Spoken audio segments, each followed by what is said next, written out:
SuperTalk Mississippi media production. Are you tired of dents and scratches ruining the look of your car?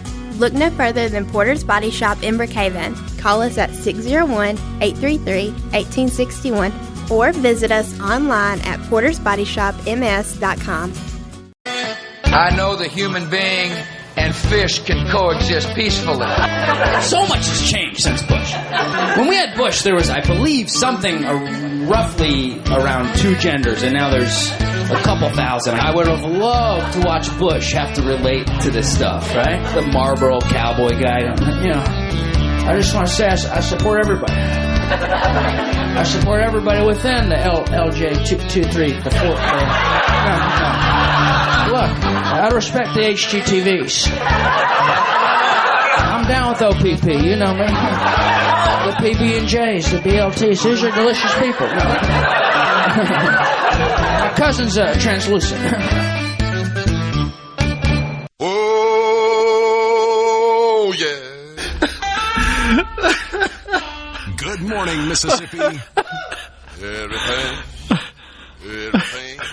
Everything gonna be all right this morning. Yes, sir. Let's go. Mornings with Richard Cross. Oh, yeah. Here on SuperTalk Mississippi. When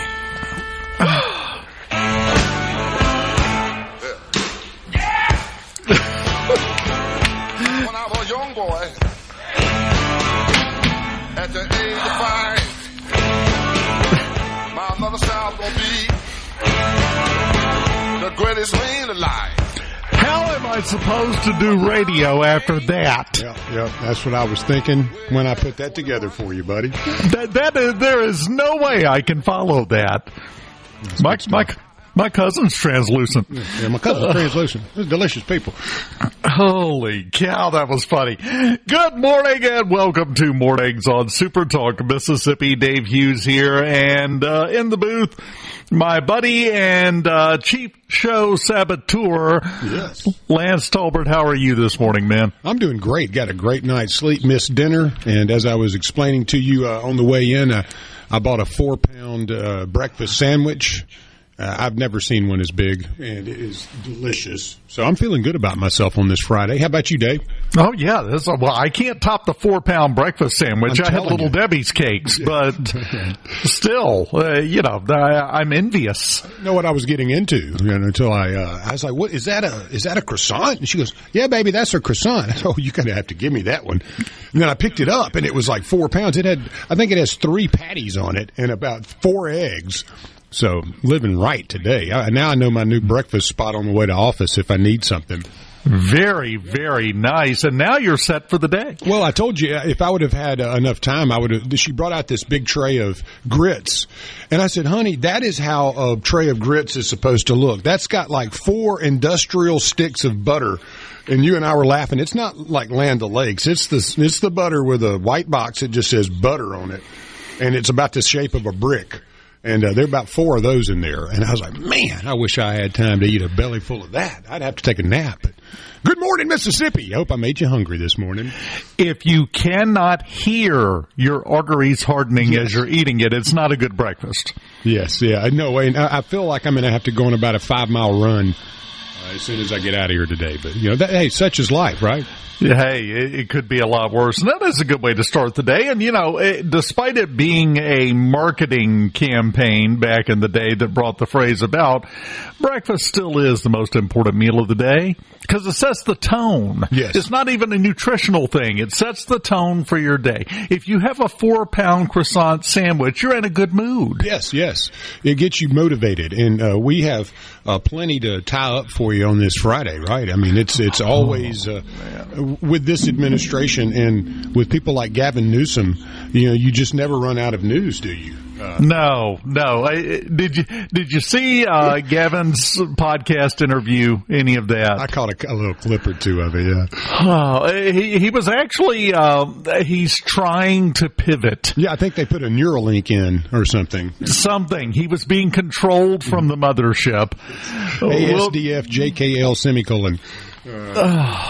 Like didn't make sense to him. Now it does. He can read and everything makes sense all of a sudden. Kind of a Fetterman type of awakening, it seems. Yeah, the problem with that, though, is Fetterman's making a lot of really good noises and still voting the wrong way. Exactly. He says this, does that, but that's such is that party. It seems to be a little bit discombobulated at the moment. And well, that's the way it's been forever, though, and they've been getting away with it, that it doesn't matter how you vote or what you do, it's what you say and how you feel that's important. And the message is slowly, in some areas, getting out that those days are over. We're done with that. Everybody, and I made this comment on my local show this week. I've talked about it before. Back during the pandemic, I was driving back and forth to Jackson from Southwest Mississippi to do the midday show every day during the pandemic. When it started, we were on the air when we started getting the "this is canceled, this is canceled, this is shut down" notices. And it reached the point to where, right at the height of it, it was me and 3 other people on the interstate between here and Jackson every day. That was it. We all got to recognize each other. Hey, buddy, what's up? I know you. There's that red car. Yeah, we would wave, just keep going. And then one Friday, we were still under all of that, and everything was happening. And at some point over the weekend, it's almost as if someone flipped a switch and everybody said, you know what, we're done with this. And Monday, everything was open. Everybody was back to work. Everything was working perfectly. The same process is happening with the touchy-feely nonsense that has been governing everyone's lives with fear and disdain for a decade now. We woke up and said, you know what, we're done. It's over. Forget it. Well, I have post-traumatic stress disorder from going into every business that would allow you in, and there being like a teepee of toilet paper. Like that, you remember that? It was like, yes. It was like toilet paper all of a sudden was more valuable than gold all of a sudden. You're like, what in the world is going on in the world today? Yes. And it was, thank God we are not dealing with that right now. Just a little bit of lunacy of DEI politics and, women getting body checked and, in hockey by men and things of that. It's just that kind of stuff now, right? And people who see a 13-year-old with brain cancer and, God, how sad was that? Look, man. They did something really nice for the boy. They refrained from booing him. Yeah, that was stand up right there. Goodness. Yeah, and in their mind, that's as good as it gets, which they've done some other stupid stuff. They had something that came out last night we'll talk about later in the show that was absolutely ludicrous. But we have no shortage of ludicrous things going on right now, and we will continue. Also, going to have an update for you on gold. I've been talking about this for weeks. No one else has been talking about this. You're about to start hearing people talk about this, I think, in the next couple of weeks because we have now reached a record level on some things in regards to gold, and nobody's noticing. Well, everybody wants it on one side to go down. So the Trump is the big bad guy, and tariffs, the boogeyman is going to come take your job and take your car and take everything that's valuable to you. The boogeyman, the word. And at the end of the day, you're just trying to balance out the mess that's been created over decades of poor trade decisions and where America's kind of been getting the screwdriver in the back. For the most part, Oh, yeah. It's okay as long as America's getting that. But if we have to take a backseat or even play on par with, you say, Canada or Mexico, we don't really like that very much. It doesn't seem very fair, does it, that it's your tax dollars that have to subsidize the world? But, hey, how about the world wake up and get to work, create something, do something, quit depending on America to do it for you? Well, and, that's exactly right, but it's leading to some interesting things. You go look at the charts and look at the numbers talking about the gold issue that I'm talking about. We just had this week a record of all time, record amount of gold imported into the United States. A record amount brought into the country. Never been this much brought in at one time before. Switzerland just had a record export of gold. London is running a 6-week deficit in turnaround time for requests of gold bullion. You ask for it now, well, come back in a month and a half and we'll try to have you some by then. There's something going on here that no one is talking about. And it's all coming here. Why? They scared of the other places, but yet you want to make America the bad guy. Yes. Yes. Funny, Well, two sides of a coin, right? I mean, I guess you can just keep flipping it and pick whichever one you want it to be today. the question that the Democratic Party doesn't have an answer for and can't answer, but they're going to have to answer if they ever want to win an election again, is if Thanos from the Avengers was real, snapped his fingers, and Donald Trump didn't exist and never had, the question for the Democratic Party is, who would you be and what would you stand for? What's the platform? This is not difficult. I'd love to hear like 5 points. Like all of you get together and tell me the 5 points that make up the planks in your platform. And I don't know if you could get 5 people to agree to 5 different things, collectively to say, hey, we're all on board with these things. I don't think so. Well, we're going to talk about something I saw on X, the guy theory. We'll do that later in the show as well. Right now, it's time to get things going. Lance is full of carbs, which means we're going to get going at a high rate of speed when we come back on mornings here on Super Talk Mississippi. Keep it here.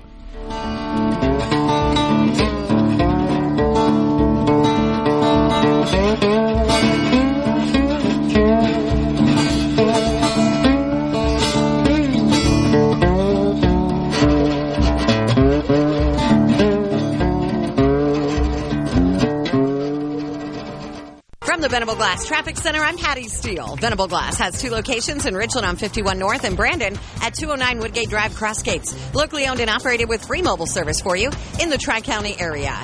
Traffic moving smoothly right now. We are all clear with no accidents, no major congestion.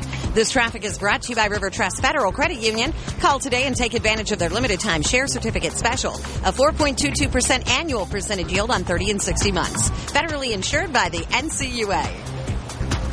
Meow. Hey, this is Bob. I'm here with Chris with Delta Auto on Highway 51 in Canton. What makes you guys different? Bob, we offer the confidence that your car or truck is going to be repaired correctly. We also offer your 3-year, 36,000-mile nationwide warranty, so no matter where you are or where you go, you're covered. We also communicate with you, and you're not left in the dark about your vehicle. And we're the best in the business, and we back it up. Delta Auto on Highway 51 in Canton. Meow. 601-391-6646. That's 601-391-6646. I'm Rex Baker with Gateway Rescue Mission.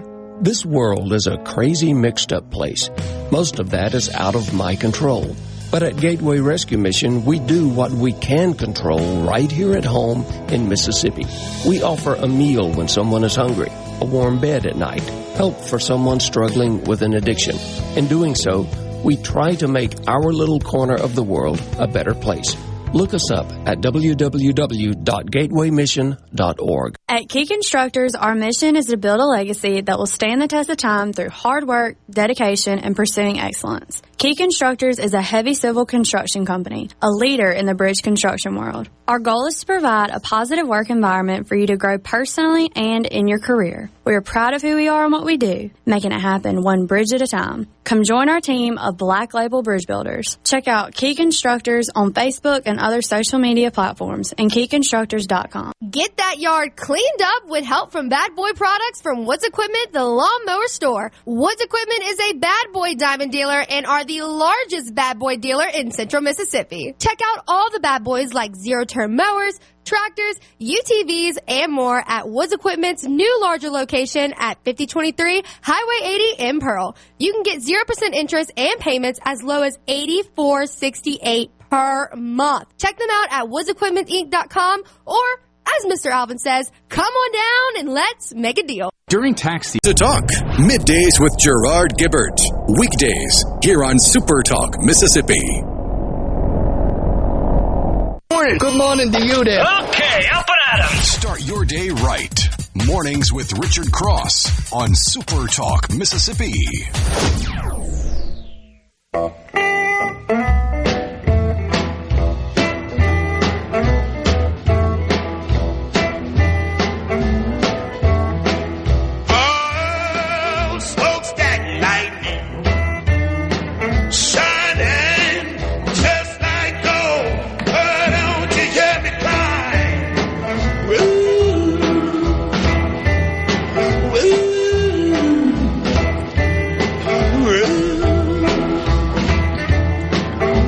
From the In Case You Missed It file, there is a delegation headed to Washington from the province of Alberta, Canada, to discuss becoming a state. Just thought I'd throw that out there in case. Really? Yes, in case you missed it. Are they going to Old Orchard Beach first, or I mean? I don't know. You do remember? Do you heard that that Trudeauism when he had the little press conference? I had it loaded up for yesterday. I'll pull it up today. But he's talking about, Canadians are mad. Yes. Canadians are hurt. And Canadians are just not going to visit Florida or Old Orchard Beach or drink bourbon anymore. And you're going, okay. Where now? Where's this Old Orchard Beach? Old Orchard Beach. Okay. Yeah. Well, I guess you saw the Ron DeSantis press conference where he commented and said they had 3.3 million people from Canada visit Florida, and then said maybe they just wanted to get a glimpse of what a Stanley Cup winning hockey team looked like. Ooh, I love a troll job. That was a good one too. I gotta give him full credit. Ron can do it with a straight face too. Yes. Yeah, he's just like deadpanning you. Here you go, buddy. Well, and that's because at heart, Ron's a jerk. Yes. I don't mean that in a negative way. Sometimes you need a jerk to get things done. Nice guys come in last. Is that what they say? Yes. Yeah. My favorite thing about the whole Canadian situation, by the way, is the fact that they're putting videos up and they're showing that they're taking all the American whiskey off the shelves. The American whiskey that the stores had already purchased for resale, the Canadian whiskey that's already been paid for to the American companies. It's the same exact concept as holding a book burning to burn books to teach an author a lesson. They've already got your money, and you zero effect there. It's having zero effect short term. So, yeah, just keep going. Make yourself feel better. The delegation from Alberta, and apparently the guy leading it was on Fox and Friends yesterday. Fun. And they're serious, huh? They're like, hey, man, we've got minerals, too. Yes. We would like to be wrapped up in the 51st state deal. We'll take it. Just the sheer amount of aluminum you could get from recycling all of our cans alone would make it worth it, Mr. President. Please let us in. Wow, man. So, yeah, just... interesting times, Dave. Interesting times. Yeah, and the old Chinese curse still holds true. That's how they used to curse people they didn't like. May you live in interesting times. Yeah. Well, I think we are. We have been put squarely in the crosshairs of interesting or bizarre. I don't know what's the best descriptive. I think stupid is the word you're looking for there in a lot of cases. We couldn't go on air with what our thoughts really were, probably. No. Yeah. No. Hey, this is the kid-friendly version, the morning version.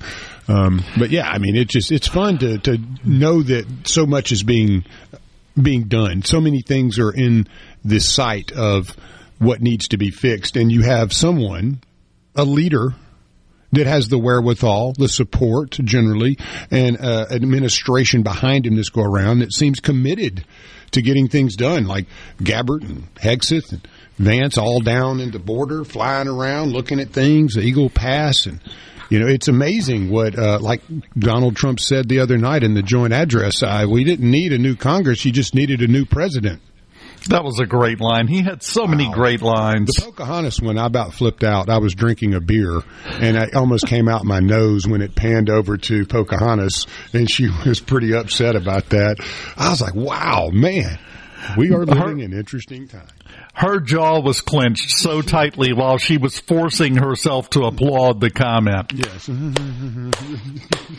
It was great. Well, a great point, though, earlier, though, about just the lack of excitement from a party that when things that were obviously, you could say they're entertainment value or staged or what, but the young man with cancer, the Border Patrol agent, and the others that were highlighted and singled out, I found that to be very, very cool and a very neat thing to do.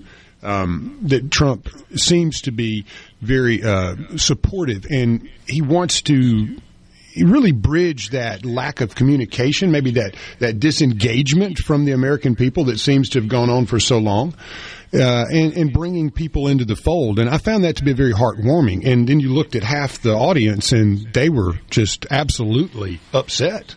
And I'm like you, that's the part of it that really gets me, is these individuals have done some remarkable things. Even one has dealt with cancer and brain cancer, and the scar was evident. But the smile on that young man's face, if you couldn't get some joy and love out of that, I wonder where your heart really is, what you're really thinking right now. And we've got to cure that. That's a part of this that needs the ipecac. You got to get that, whatever that infection is, out of you quick. Because that was a bad look right there. Well, I think we all know where their hearts and minds are. They've been making it obvious and basically ramming it down our throat for the better part of a decade. There are no surprises there. Mm-hmm. And unfortunately, there is no quiet, easy way that it's going to get better, because what you're dealing with here is a wounded animal. Mm-hmm. Wounded animals, you know this, Lance, are the most dangerous thing in the world to deal with, because they will lash out, they will act irrationally, they will do crazy things, and they don't care if they hurt themselves as long as they can hurt you. The Democratic Party, polling in the 20s on the polls, as far as approval goes, is a wounded animal. They don't care what damage they do to themselves as long as they can take somebody else down with them. That's the mentality, and we have to remember that. And, you wonder the mindset there, too. Obviously, there's around 80+% of the people in this country do not agree with the girls and boys playing sports together, sharing locker rooms together. But there's a party that does believe in that. I mean, even the governor of California has now come out and stated, whoa, we don't know necessarily how to reverse this, but this is not a good idea. And he's, I guess, what you would consider more of the face of the party now. Is he trying to take a more logical and reasonable approach to position himself to be a candidate or a serious player, or even somebody that can communicate with this administration over the next 4 years? It's an interesting mindset, but I wouldn't trust him for a second. No, and I think the easiest way to crack that code is a little mental exercise. Even in that interview where he was coming out and admitting some things and saying some common sense things, in your mind at the end of each sentence while Gavin Newsom is talking, when the period is placed in the sentence, I want you to picture him turning to the camera and saying, remember, Newsom, 28. Yeah. Campaign slogan. Yes. The signs ready. That's the whole point. That's what he's doing. And I don't know about you. I'm not a big fan of people that lean whichever way the wind's blowing. No. It is a bit disturbing, and that even enough people fall for it. That's the thing that really gets me, is we know the platform. We know what he stands for. He's been pretty clear about that for quite some time. And now all of a sudden you have a about face because, well, my party's kind of leaving me. I don't believe in this. Oh, I don't know if I believe that. Well, and here's the thing. When it comes to the Democratic leadership, when it comes to the elected officials, whether it's at the state or national level, I would argue with the concept of whether or not they actually believe any of this. Because when you're dealing with someone who leans whichever way the wind blows, they are willing to say, yeah, you're right, to anybody that would give them money or a vote. And that, to me, is worse than just being stupid-headed. Yeah, I mean, you got to stand for something. And when the wind blows, you change. And that flip-flops, I hope people can see that. I hope the American people find, if you are on the left side, I hope that a leader of the left actually truly comes about for you, that believes in you and believes in this country and believes in all of us together. I don't look at Donald Trump or listen to him speak and think that he dislikes Democrats. I don't get that. I never have. But if you listen to the Democrats speak, any of them, I mean, they truly just don't like you. Yeah, and that's the part that gets me, is we have to heal as a country and as a nation and get back to where we're working together instead of working against each other. And that's a hard thing to do. I know that. It's not easy. And hopefully we'll have the time in front of us to get these things done together as a country, not separate as parties. Well, in this current climate, it's not easy. And it's going to get harder before it gets easier because, again, we're dealing with a wounded animal right now. And we have to remember that, and we have to handle things like you would handle dealing with a wounded animal that's caught in a trap in your yard.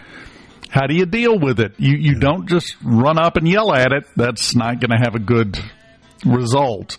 So we have to change our outlook just a little bit and our approach. We continue. You know, we just killed the entire segment. I don't even know what day it is. Lance? I think we're to Monday now. Yeah, we're pretty close. We'll try to catch up on what we missed when we return on Mornings. From the Seabrook Paint. Wake up! Rise and shine! Start your day right. Mornings with Richard Cross. Nice early morning surprise. On Super Talk, Mississippi. Well, I done got old. I can't do the thing I used to do.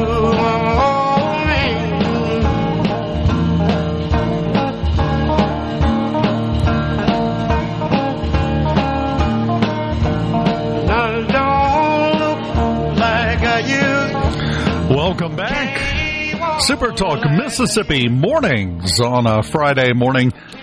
Dave Hughes here, Lance Tolbert in the booth. And Lance, before we run out of Friday, what is Friday?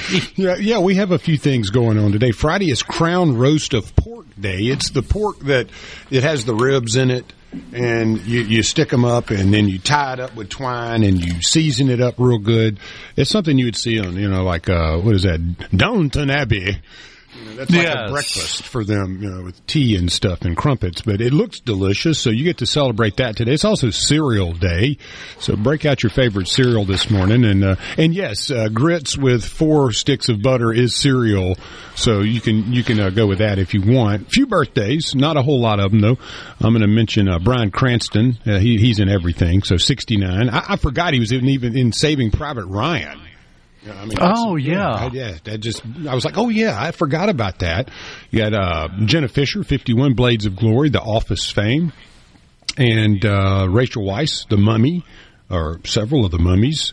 You had Brendan Fraser in that one. John Hurd passed in 2017. He'd been 79 years old. The Home Alone series, Cutter's Way, The Pelican Brief, and of course, Sharknado. I know everybody's seen that one. A couple others. Yvonne Lindell, everybody remembers him. He was one of the great dominant performers in the 80s and remained a top competitor even in the 90s in tennis. Described as one of the greatest players of all time. You also have Lynn Swann, 73 years old. Wanda Sykes, 61. Tammy Faye Messner, we know her as Tammy Faye Baker, and the eyelashes and eyeshadow. She passed in 2007. Willard Scott passed in 2021. He would have been 90. So those are birthdays, and not a whole lot of huge things happened on this day, but you had Alexander Graham Bell in 1876 received his patent on the telephone, but he called it at the time the harmonic telegraph. I like the telephone name a little bit better there. And you also had, let's see, there was one other one in there.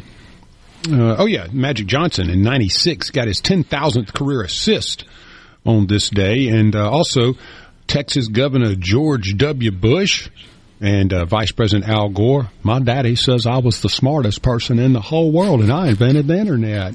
They were the big winners in the Super Tuesday primaries. So we got that going for us. I got to tell you, there is no daylight between your impression of Al Gore and your impression of Forrest Gump. Oh, no, it's the same thing. Zero space. Yeah. Same thing. Exactly. That was not a criticism, by the way. I was just pointing it out. It is, yeah. I mean, that was, I always loved listening to Al Gore, because you never knew what was going to come out. He was the original embellisher. The way I see it, whatever he said, you could just cut it in half and say, okay, half of that may be true, the other half, and I'm not quite sure. Then he had that little kind of, the way he said things. Well, I like this and that. It's just really kind of hokey. But what an interesting guy. He just kind of disappeared, though, didn't he, into the climate change cabal. Yes, because, he had enough sense. He got whooped and went home. Yeah. Well, he didn't go where home. The money was, yeah. Yeah, he went home briefly to pack in his mansion to get on his jet to fly around and tell people about how dangerous global warming is, and made millions. The ice caps are thawing out, and we've got to solve all that. Got some big basketball games in the SEC coming up on Saturday. Ole Miss, Florida. Ole Miss coming off a huge win over Tennessee. Florida, number 5, 26-4, 13-4 in the SEC. Ole Miss 21-9, 10-7. It's going to be Saturday, and that's going to be at the Stephen C. O'Connell Center in Gainesville. About $75 will get you in the door there if you're in the neighborhood. 6 o'clock game. Kentucky and Missouri will tie up at 11 a.m., so they'll get some grits in their belly and maybe some of that, the tray full of eggs, and those are always fun. Mississippi State and Arkansas also 11 a.m. ball game. And Mississippi State will travel over to the big old Bud Walton Arena in Fayetteville, Arkansas. About $50 will get you in the door there. Mississippi State still, and Arkansas both. Right there, Arkansas has been playing themselves in. Georgia, much the same. Had a big win the other day at South Carolina. They have Vanderbilt, another 11 a.m. game. And that'll be at Stegeman Coliseum in Athens, Georgia. $14 get you in the door there. Kind of hard to believe. Wow. Yeah, 20-10 Vandy going up against the 1911 Georgia team. It's a pretty cheap ticket there, both right there on the March Madness list. South Carolina, Tennessee. Tennessee coming off that very emotional loss to Ole Miss. They will have the Food City Center Forum there in Knoxville, probably packed out against South Carolina. That's a 1 p.m. game. You also got the 1:30 p.m. game here. That one's Alabama and Auburn, the Basketball Iron Bowl. $279 gets you in the door to that one. Sounds like that may be a bit of a popular game at Neville Arena, Auburn, Alabama. Again, 1:30 ESPN. Don't miss that one. That's going to be a good one. A&M, they 3 o'clock against LSU. LSU, kind of the red-headed stepchild of the league this year. And Oklahoma has played themselves into contention after really starting terribly. They'll have Texas, 17-13 Texas, and Oklahoma 18-12. That's a 7 p.m. primetime game at the Moody Center in Austin. $29 gets you in. But the one that gets me is a $2 ticket to the Pete Maravich Assembly Center in Baton Rouge between wow. $2. You can't even get a burger for $2 anymore. They got the son of the Baconators, $3. So, Holy cow, $2. $2 gets you in the door, man. I wonder if you could just trade something you have in your pocket. Like, I got 2 BC powders and Ricola. Well, come on, man. You're good to go. Let's come on in. No. One egg. Bring an egg. Oh, that's like $8. Yeah. At the moment. Yeah, I mean, the sandwich I had, it had 4 eggs. I can't believe it was only like $5 for this thing. Yeah, when you said that, my first thought was, how much did that croissant cost? They haven't adjusted yet, and I'm proud of them for that. They're hoping that the egg prices come down, I suppose. You also have some baseball going on, obviously. We're about week 4 coming into the college season here. Ole Miss State, Southern Miss, Delta State, William Carey, MC, everybody's playing. Ole Miss will host Jacksonville State, excellent program out of Alabama. They are always tough and ready to play. That game on Friday is going to be a 6:30 first pitch there, and we'll flip over here to Mississippi State. They got Queens coming in. I'm sure they're happy to get out of wherever Queens is. I imagine that's New York, unless there's some other place. That's New York City. Yeah, New York City. They're going to come on down and get some good cooking. Hopefully they will, the left field, or I would say the outfield lounge, those are the nicest people in the world. Whenever I'd pitch at Mississippi State, and no matter what the outcome was, and when you were doing your polls the next day, man, you couldn't get hardly any running in because they were handing you chicken wings and barbecue and talking to you. Man, I know your people from up here. It's nicest folks. I always love going to Starkville. Very different if you were playing in Baton Rouge where they're throwing, peanuts at you and cussing you in Cajun. You just kind of have to. Kid over there's like 8 years old throwing some French at you, and you're like, I don't think that's not good words there. But it's always fun. The only possible response is to just go wee and keep running. You just look at him and then the dad standing there. He probably had a possum hat on. You don't want to mess with him either.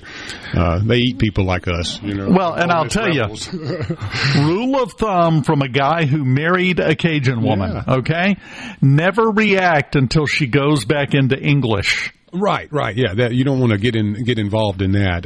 You don't know what you're arguing. It doesn't really matter at that point.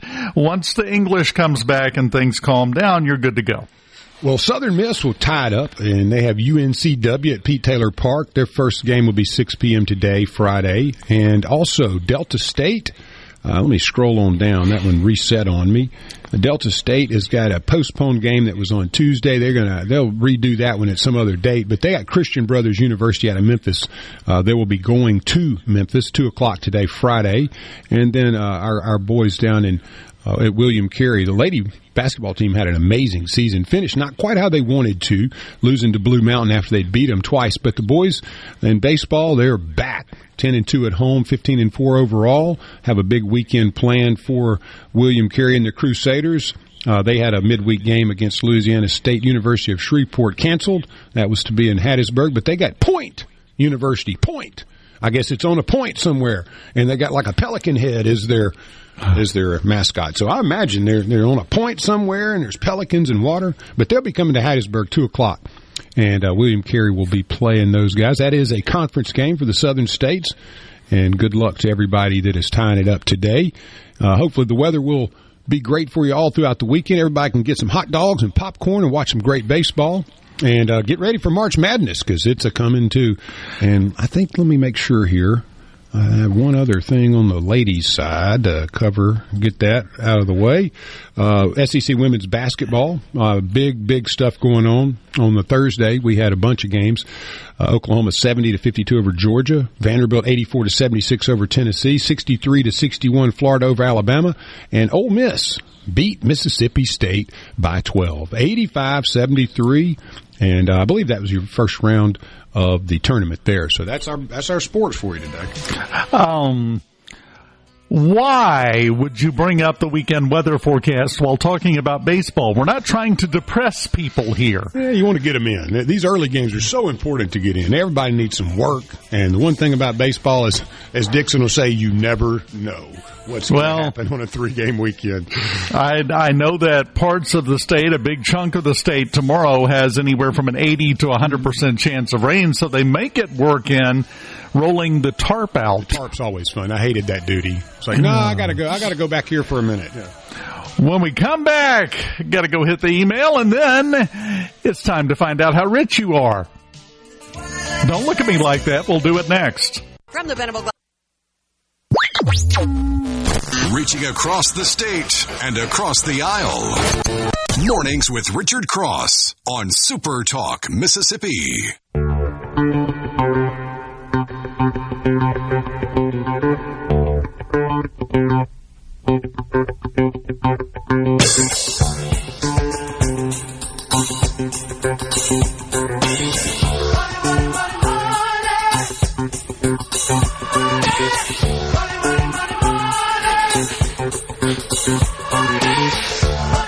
That is exactly what we're about to discuss. It's time for your Mississippi Lottery update. And we start with Lotto America. Once again, no jackpot winner this time around. On Wednesday, the numbers that were drawn were 10, 15, 23, 35, 41. The star ball was 4, and the all-star bonus multiplier was 2. That puts the jackpot for Lotto America tomorrow night at $25.56 million. That's an estimated cash value of $12.04 million. I'll tip somebody the $0.04 million if I win it. That's a deal. That's just the kind of guy I am, right? Powerball, no jackpot winner. On Wednesday, the numbers were 24, 28, 40, 63, 65. The Powerball was 20, and the Power Play multiplier was 3. That means our jackpot for tomorrow night, $320 million. The estimated cash value, if you take the lump sum cash payment when you win, not if, when you win, $150.8 million. Double play numbers from Wednesday, 22, 36, 39, 45, 50, and the Powerball 14. Mega Millions, not a surprise. We're in one of those runs where the jackpots just keep growing. No jackpot winner in Mega Millions on Tuesday night. The numbers drawn on Tuesday were 14, 19, 47, 52, 70. The Mega Ball was 6. And the multiplier was 2. Tonight is the next drawing, and that jackpot is at $233 million with an estimated cash value of $110.5 million. Mississippi Match 5 is getting kind of big. It's growing nicely. The estimated jackpot for tonight's drawing, after no winner last night, $385,000. Get a case of eggs with that. Maybe 2. Maybe a pallet, yeah. You could get 5 giant croissant sandwiches. The numbers from last night's drawing, 1, 6, 15, 18, and 33. Somebody's going to hit that one at some point here sooner rather than later. So my theory is it might as well be you, right? Yeah. Exactly. The numbers from yesterday for Cash 3, Cash 4, Fireball, and Cash Pop. The midday numbers for Cash 3, 6, 9, and 6. The evening numbers, 8, 5, and 1. Cash 4, the $5,000 game. The midday drawing was 3, 5, 5, 5. I love it when we have little patterns like that show up. The evening drawing last night for Cash 4 was 2, 7, 5, 3. For Fireball, they drew 0 for the midday number, 6 for the evening number, and Cash Pop, for midday, they drew an 11. For evening, they drew a 12. So that was your numbers for those games. The Pink Panther Diamond Tripler bonus promotion, we had some second chance drawing winners. They held the drawings yesterday, and we had a $15,000 winner in McGee, a $10,000 winner in Gulfport, a $5,000 winner in Greensboro, Alabama, and $100 digital gift card winners in Pass Christian, Buchanan, Tennessee, and Glenn, Mississippi. They'll be notifying all of the winners through certified mail that won in those second chance drawings yesterday. And that was not Greenbow, Alabama. Yeah, that's Greensboro, Alabama. Yeah, Greensboro. Did I say Greenbow? No, I just you were talking about Forrest Gump earlier. I still had that on my mind. I'm sorry. It's a totally different thing, I guess. The Pink Panther Diamond Tripler bonus promotion drawings, the drawing entries are automatically entered into the second chance promotional drawing at the game's end for $100,000. Now, they have 6 of these bonus promotion drawings left. The next one coming up on Thursday, March 20th. You have until midnight on March 17th, 11:59 p.m. to be exact, to enter your non-winning tickets. Again, the prizes for the next bonus drawing, $15,000, $10,000, $5,000, and 3 $100 debit gift cards. You can go to the Pink Panther Diamond Tripler promo page to find out more information and get a full list of the dates. Now, winners from yesterday, just yesterday, keep that in mind. The winners from yesterday on Cash 4. $2,500 by a Jackson man and a Columbia woman, $2,600 in Mount Olive, and $2,700 in Port Gibson, Charleston, and Columbus. 6 winners. That's a lot of money just on Cash 4. Match 5, we had 4 winners yesterday, a couple of 800s and a couple of thousands. Some scratch-off winners as well, including on the $20 200X Cash Blitz scratch-off, 4 winners. Scuba woman won $1,000, a Greenville woman won $1,000, a Mobile, Alabama man won $2,000, and a Starkville man won $2,000. Might be mentioning your town next because you won.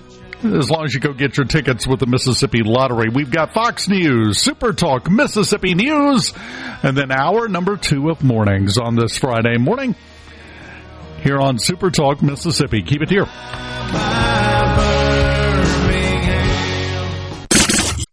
The views and opinions expressed by the hosts, guests, and callers on this show are not the opinions of TeleSouth Communications, its management, or advertisers. And now, Mornings with Richard Cross. Let's get the show going. Super Talk Mississippi. All right.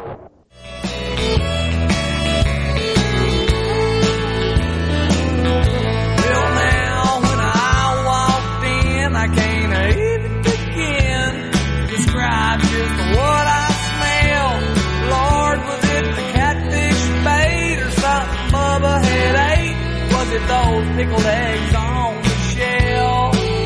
Yeah, with the toothless grin, he said, boy, step right on in.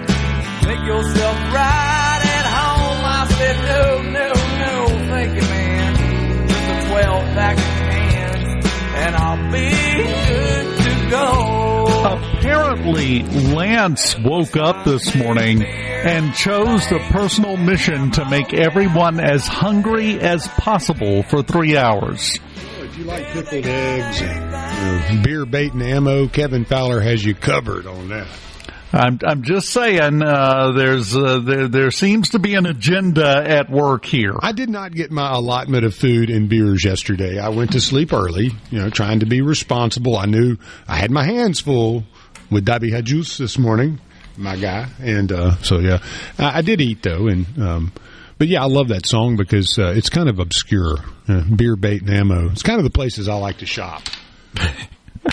Yeah, if you can get all three at one store, you're in the right place. There's a great place around here you can do just that, too. So, coming up at the bottom of the hour, we'll be joined by Senator Nicole Akins-Boyd, going to be talking about what's going on in the legislature.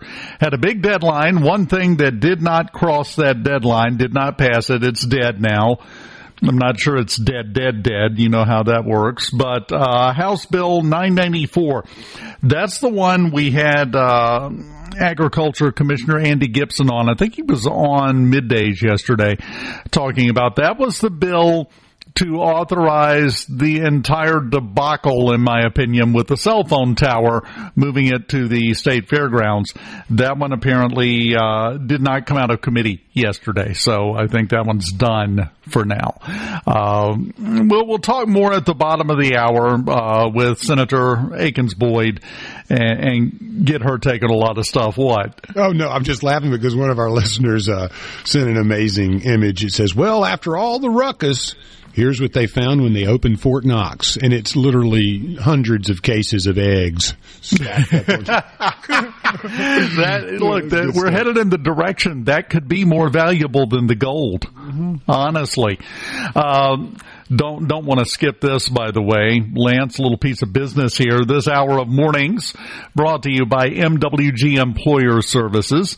Running a business is tough. If you're struggling with HR and benefits and payroll, welcome to the club. That's where MWG Employer Services comes in. They'll give you a full range of employer services and a custom plan that fits you. You can call today at 601-206-7966, or you can go to mwgemployerservices.com. I love it. Jason here. Jason in Starkville says he bought a $20 scratcher and won $20 on the scratcher. Hey! That's how you do it right there, man. Reinvest. That's free entertainment. Yeah. Right there. It costs you nothing.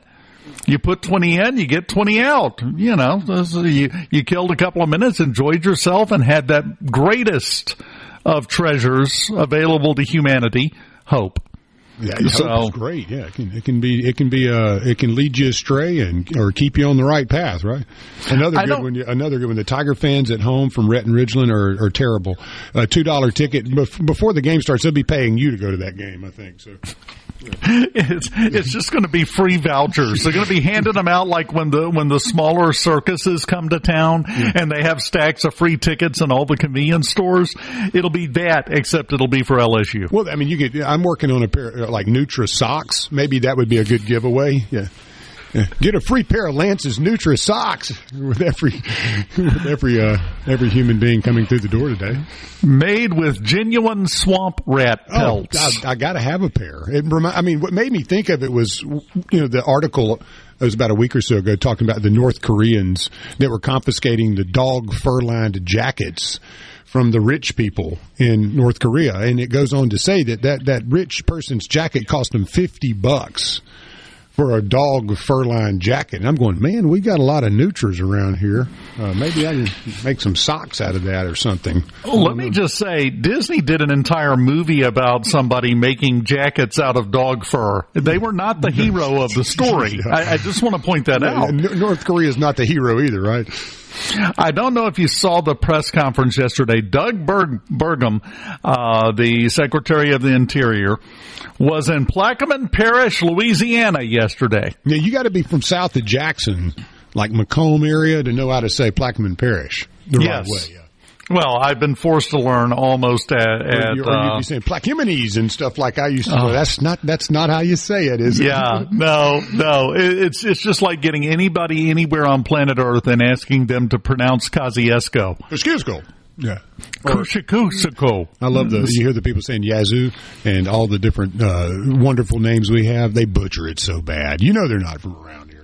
Oh, well, the easiest way to test to see if anyone is from around here is write out Bogachita and see what they say. Yeah. And then you've got them. You can nail them down.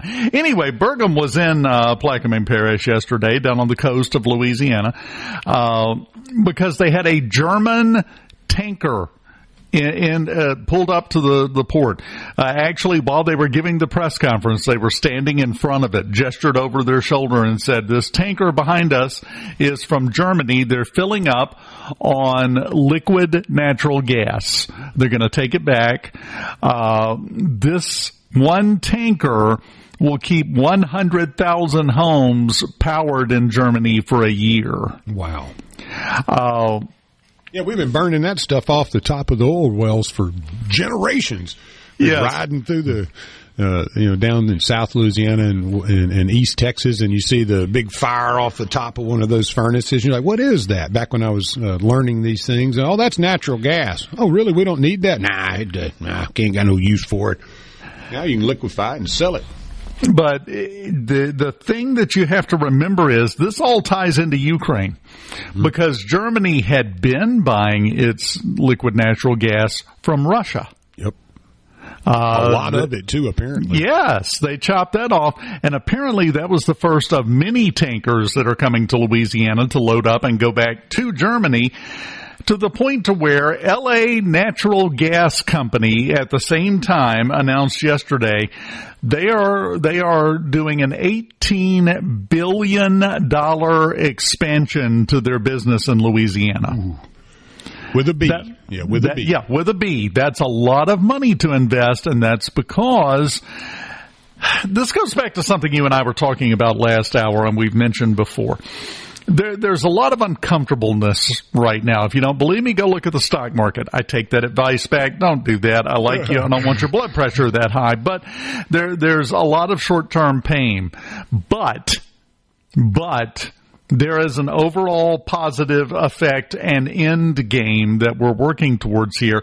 And we got a glimmer of it yesterday with that tanker down in Louisiana from Germany, of all places. That's money that used to go to Russia. Well, and now it's coming to the U.S. One of the great points in that tangent is Europe has spent so much more money importing natural gas from Russia, while at the same time really kind of shortchanging Ukraine with military hardware and expertise in that. So it is interesting now that you have a president that is actually a leader and that doesn't mind negotiating, saying, we can't allow that. You can't fund the Russians and fund the Ukrainians. You got to make some decisions here. And I want to say one other thing. What Mississippi has had such great success doing under Governor Reeves and others, Republicans before him, is recruiting businesses into this state to create jobs. That puts more money in your pocket, so on and so forth. And so when you look at more jobs, more income, all that, that's a net positive effect there in the long run. And that's really the same thing Trump is doing on a bigger scale. You're going to use tariffs to create a platform in which you can negotiate from and then recruit businesses into this country that are going to pay taxes. They're going to hire Americans. They're going to innovate. They're going to create things here, not there, over there, way over here, right here. And it's the same concept. So I'm not quite sure what I'm missing with all the fear about tariffs. It's really the same type of thing we do here in Mississippi and many successful states as recruiting businesses and creating jobs. So you're hoping that's the whole game, right? That you keep recruiting businesses in, they keep growing and paying taxes and putting money in the pockets of their employees and creating great things. And in the long run, things start changing. But it's not an overnight deal. It takes time. And as you said, it may be a little painful up front, maybe some gyrations out there, but That's where we are. I equate it to road work being done. If your road is all messed up and it's full of potholes and everything's nasty, well, when they go to fix it, everybody gripes because the barrels go up and things are worse, and you're so frustrated and you're so aggravated with dealing with it. But at the end, you've got a beautiful, smooth road to drive on, the best one you've driven in years. That's Same process. Point. Yeah, great point. Great analogy. Same process going on here. So let's deal with the orange and white striped tariffs, and there's smooth sailing on the other side of it. We will continue on mornings here in this is the first Friday. Well, no, second Friday of March, I get. No, first Friday of March. Yeah, first Friday of March. Man. From the Venable Glass. Grab another cup of coffee and start your day right. Mornings with Richard Cross here on Super Talk, Mississippi. I know the human being and fish can coexist peacefully. So much has changed since Bush. When we had Bush, there was, I believe, something roughly around 2 genders, and now there's a couple thousand. I would have loved to watch Bush have to relate to this stuff, right? The Marlboro cowboy guy. You know, I just want to say I support everybody. I support everybody within the LJ223, the fourth. Look, I respect the HGTVs. I'm down with OPP, you know me. The PB&Js, the BLTs, these are delicious people. My cousin's translucent. I'm sorry, I had to play it again. Oh, holy cow. I didn't know if everybody had a chance to hear my handiwork, so, yeah, got to pull it out again. Well, it was well done. It was well done. I have no problem with hearing that again. That was fantastic. Interesting point has been brought up regarding the tariffs. Because the Democrats are running around screeching like frightened chickens, which is probably a better analogy than I wish it were, about how tariffs are inflationary and we're going to pay the cost for the tariffs. That's the way this works. Well, back during the Biden administration a couple of years ago, President Biden, or somebody that was pretending to be President Biden, get to that in a second, floated the idea of putting some tariffs in place against some countries. Janet Yellen, who was his Secretary of the Treasury, Biden's Secretary of the Treasury, the Democratic Secretary of the Treasury, then went into a press conference and made a strong argument explaining that tariffs are not inflationary. The people in the country imposing the tariffs don't pay the cost. It's another great example of how reality is malleable to the Democratic mind. There are no facts. That's well established. But talking about somebody pretending to be Biden, have you heard what the House Oversight Committee found? That she's a robot? Yellen she is actually AI? No. Talking about Biden. Oh, yeah. Let's roll. The House Oversight Committee went back. Somebody had the bright idea and went back to look through the various documents and orders and bills, legislation that was signed by President Biden during his 4 years. Now, before I tell you this fact that they found, let me explain, if you don't know, what the auto pen is. It's been in use since 1950. It's nothing new, but it's literally programmed to write the signature of whoever it's programmed to write. It's auto pen. It's kind of like DocuSign without a computer. Well, the House Oversight Committee determined that in the entire 4 years of Biden's presidency, there was only one document that he actually physically signed, and it was the one announcing that he was dropping out of the race. Every single other thing, every executive order, every piece of legislation, every proclamation, everything was signed with the auto pen. Wow. Which means he didn't sign it.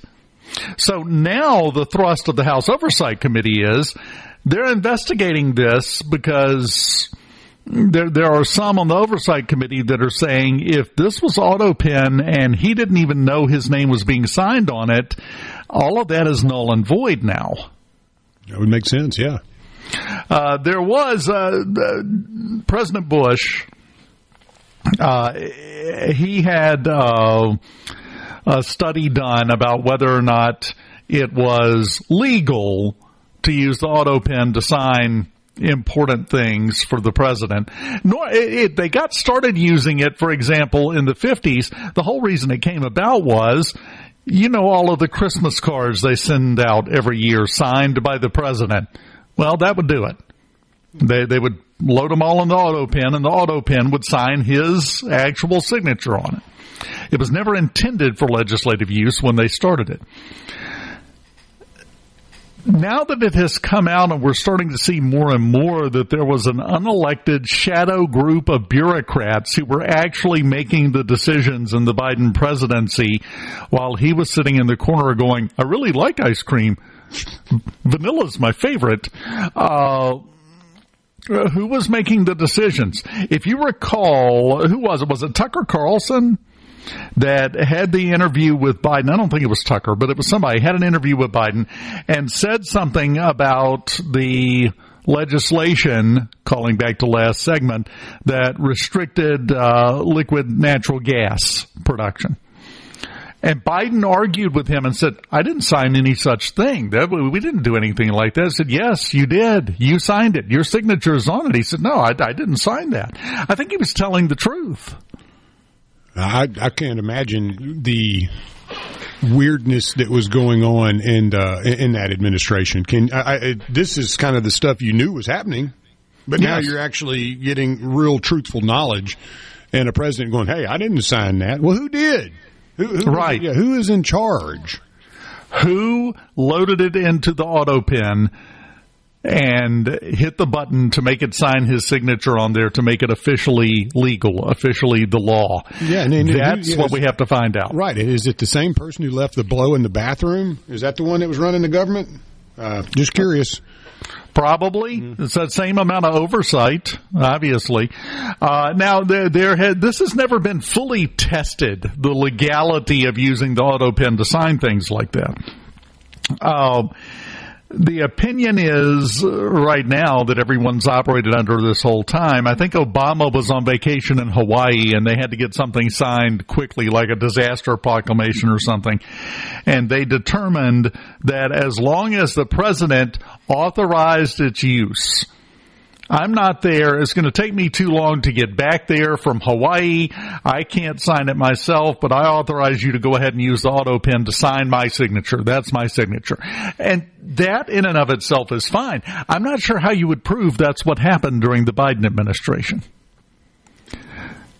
I think it's pretty obvious that there were at least some times where that auto pen was used to sign his name to things he wasn't even aware existed. It's one of those head scratchers, right? You're elected to run the country, but yet, you're really not running the country. Yeah. No, I don't remember signing this, and I don't. Well, that's kind of a problem the way I see it. Yes. There's nobody really in charge. So keep your eye on this process as it moves forward. Again, this wasn't some blog somewhere. This wasn't some independent journalist. This was the House Oversight Committee that discovered this. So this is not going away anytime soon. And they say they're opening an investigation to determine who actually authorized the use of the auto pen. And if it wasn't Joe Biden every single time, well, Houston, guess what we have? It's called a problem. And that could get really messy before it's over with, because if you invalidate some of it, it calls everything he did during his 4 years in the White House into question. This is such a mess. Oh, yeah. Such a mess. Goodness gracious. It's about to be an even bigger mess, it looks like, anyway. So we'll see. I just wanted to put that on everyone's radar if they hadn't heard about it, because it is it's fascinating. I sent you that article yesterday of Billy McFarland and the fire festival that he put on and embezzled so much money and that disaster. And it almost feels like that's kind of the way the administration that we had was run. It was a scam. And then this guy's out of prison now, basically, this Billy, and he's putting on Fire Festival too. And it's in, Cozumel, and people got in touch with the tourism department down there like, man, we don't even know what you're talking about. There's no Fire Festival. And here he is going, yeah, we got a Fire Festival too coming, and it's going to be the best of all time. And, and you're going, what in the world am I missing here? It's like what we've been dealing with for 4 years. Like, what in the world is going on? Yes, and McFarland has announced no musical acts whatsoever. Nobody, but it's going to be great. They have ticket sales that are launching for various concerts and tours today. Friday is a very popular day to launch that, but they're launching them for tours that start in October. They get way out in front of this stuff. Yeah. So to be just a couple of months ahead of this festival and you don't have any musical acts lined up and the place where you say it's being held doesn't know anything about it, you're scamming everybody again, dude. It's almost like a small look into the mind of what we've been dealing with for years now. And Same exact thing. Yeah, this guy's out. You're going to do it again, and he'll be back in jail again. The exact wording from the House Oversight Committee. We gathered every document we could find with Biden's signature over the course of his presidency. All used the same auto pen signature, except for the announcement that the former president was dropping out of the race last year. Wow. And they provide pictures of some of the documents and the signatures on them and the signature on his dropout notice so that you can see they're not the same. Everything else, exactly the same. Is the one with the dropout with like a crayon? No, you would think so. I was expecting bare minimum Sharpie so he'd have something to sniff, but no, there was nothing. So keep your eye on this one. We're not done with this one yet. It'll pop back up, I have no doubt. When we come back, Senator Nicole Akins-Boyd. We're going to talk Mississippi legislature. Fun times. Yeah, right. We'll do that right after this on Super Talk Mississippi in Mornings.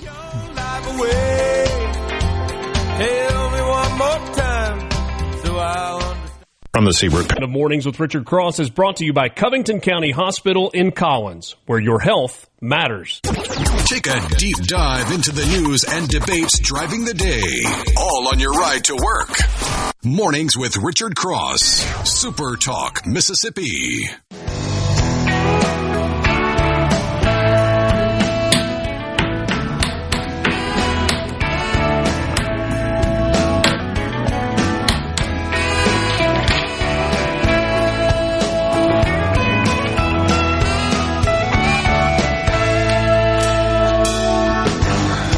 Welcome back. Super Talk Mississippi Mornings. Dave Hughes here on a Friday morning. And we are joined now by the senator from Lafayette and Panola counties, Senator Nicole Akins-Boyd. How are you this morning, Senator? Good morning. How are you this morning? We're glad it's Friday, I think. I think everybody can agree with that statement. Let me ask you, are you enjoying spending more time in Jackson than Oxford right now? Well, I think that's what the people elected me to do. So we're here to get the business of the state done and get some things passed and try to improve things. Well, and that's always the goal, but it always seems to be a bumpy road to get there, doesn't it? It is. It has always been called a sausage-making process, and this year has proved no different. But I think we have got some good things here that maybe aren't really talked about, that are very much still alive in the legislative process, and some things that will help Mississippians. Well, we had our latest big deadline to get things out of committee that has passed, but you said there are still some good things that are floating around. Let's talk about those. Let's air them out and give them some attention here. Well, we've had some great things go, and I personally, this is just really kind of a fun, exciting thing to happen that was brought to me by a constituent. And it's SB 2260, and it's on its way to the governor's office. And it is called the Blue Envelope Bill. And a young constituent of mine brought this to my attention and asked me to try to go get it passed. And so what it does is, if you are somebody that is on the autism spectrum, you can't, when you get stopped, many of our young people with high-functioning autism are doing great and they're in jobs, but when you get stopped by a police officer, it's a little bit intimidating.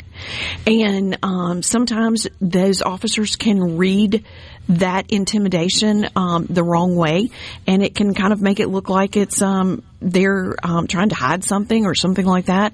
And so what this does is you literally will give them a blue envelope that has, your information and all of that. So it eases your stress level if you're somebody on the spectrum, and you can give it to them.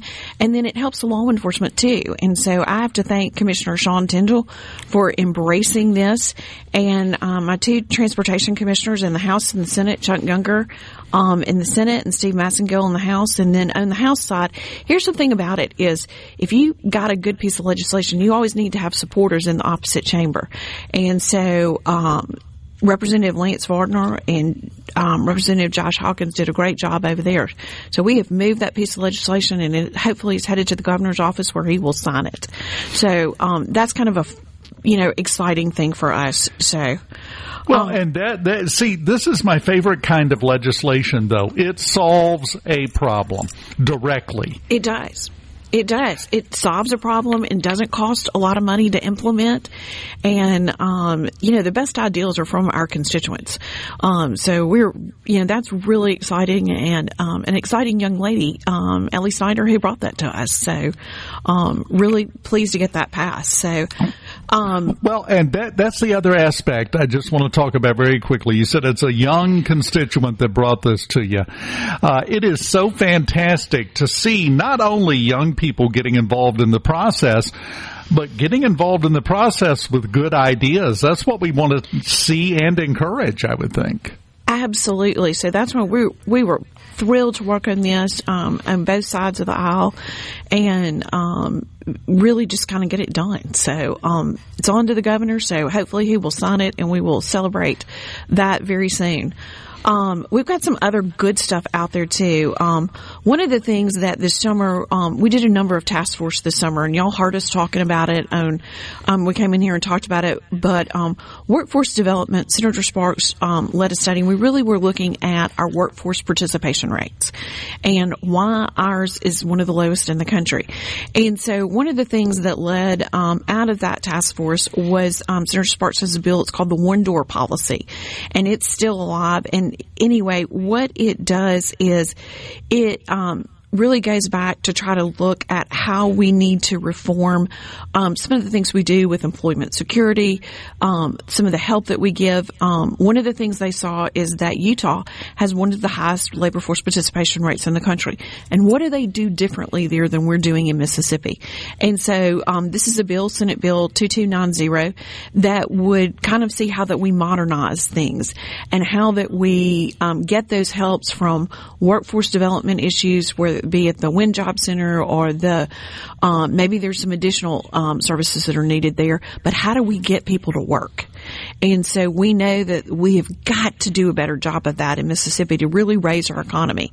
And so this is a bill that does this. So I'm hoping that this gets passed in the House and we can go on. So that's one of the other things that's out there. Another piece of legislation that's really exciting to see out there because it's been worked on for a number of years. Senator Scott Delano, we call it the NG 911 bill. It's Senate Bill 2835, and what it does is it's an Emergency Communications Act, and it'll really establishes that next generation of 911 services where you can actually send text, send messages, send pictures, and real-time location tracking to the 911 system. It'll really improve that interoperability between our law enforcement agencies, response agencies, and our citizens in our state. And it's going to help some of the counties and municipalities with the fund. And that's that's kind of a life-changing issue that we can get done and get passed and really help the citizens out there and our law enforcement agencies do a better job. Well, and it addresses, again, it's solving a problem. In this case, to me, one of the biggest parts of the problem that it's addressing is the fact that we kind of tend to just keep doing things the same old way for decades. The world has advanced and we got people out there with Nokia brick phones trying to conduct business. It doesn't work that way anymore. Yes, exactly. This is what we gotta modernize, and there's a better way to do business and a better way to help our law enforcement, and that's what we want to do. And kind of transitioning to that, we've got another piece of legislation that our law enforcement really has brought to us. It's Senate Bill 2314. And Senator Spock sponsored, and I'm a co-sponsor of that one. And it is to try to get a lot of these products out of our grocery stores that our kids, our convenience stores that they're going into, these hemp products that don't need to be in these convenience stores. And they're not regulated. We don't know what's in them. And our law enforcement are telling us they are very problematic in the communities. And we need to get these out of the convenience stores. So this is another piece of legislation. It is still alive in the House, and we hope to see it pass so that we can clean this stuff up. And, when your law enforcement tells you that these things are problems, you need to listen. And that's what we're doing on this, is really listening to our law enforcement on this, and they all have endorsed and supported it. So hopefully we can get that out. Well, and it makes a lot of sense. If you think about it, if somebody who is 15, let's say, goes into a convenience store, tries to buy a six-pack of beer, they're going to get carded, they're not going to be able to buy it, and then they can turn around and go, okay, fine, just give me a pack of that weed. Really? Yeah. I mean, look, and you start talking to kids, and they will tell you the craziest stuff that has happened to kids that have gotten these products or whatever. So anyway, we need to get that out, and I think that's exciting to do. We've got there's a lot of good legislation left. One of the things we've got left too is setting up the process of how we're going to spend our opioid settlement funds. And, that's going to be over $370 million over the next 18 years towards the state of Mississippi. And so what's the process that we're going to do with this? And how are those funds going to be spent over that continuing period of time? So we've got legislation that's still alive that will set that process up so that we can get help out to our communities and throughout the state to really treat this growing epidemic that we have. So that's still alive and good. We also have still alive, both in Senate and House bills right now, is the paid parental leave. And, this is something that we have looked at a number of ways in the committee, that the study committee that I led this summer, looking at women and workforce issues and really looking at maternity leave and all of that. And so what we know is that when you give a female that time off to short period of time off to bond with that baby, what we know is we have healthier mothers and healthier babies. And the studies show that time and time again. And if we're a state that is going to be dedicated to life, like we've said we're going to be, this is part of it. And this is something that we need to get through. And so Representative Felcher, Senator England have done great work on this, and they are leading this charge. So I'm really excited to hopefully that we can get something across the finish line on this. We are up against a hard break. Can you hang on through the break? Absolutely. Fantastic. We'll see if Lance can hook you up with an enormous croissant sandwich like he had this morning during the break. And then we'll continue with Senator Nicole Akins-Boyd here on Mornings on SuperTalk Mississippi right after this.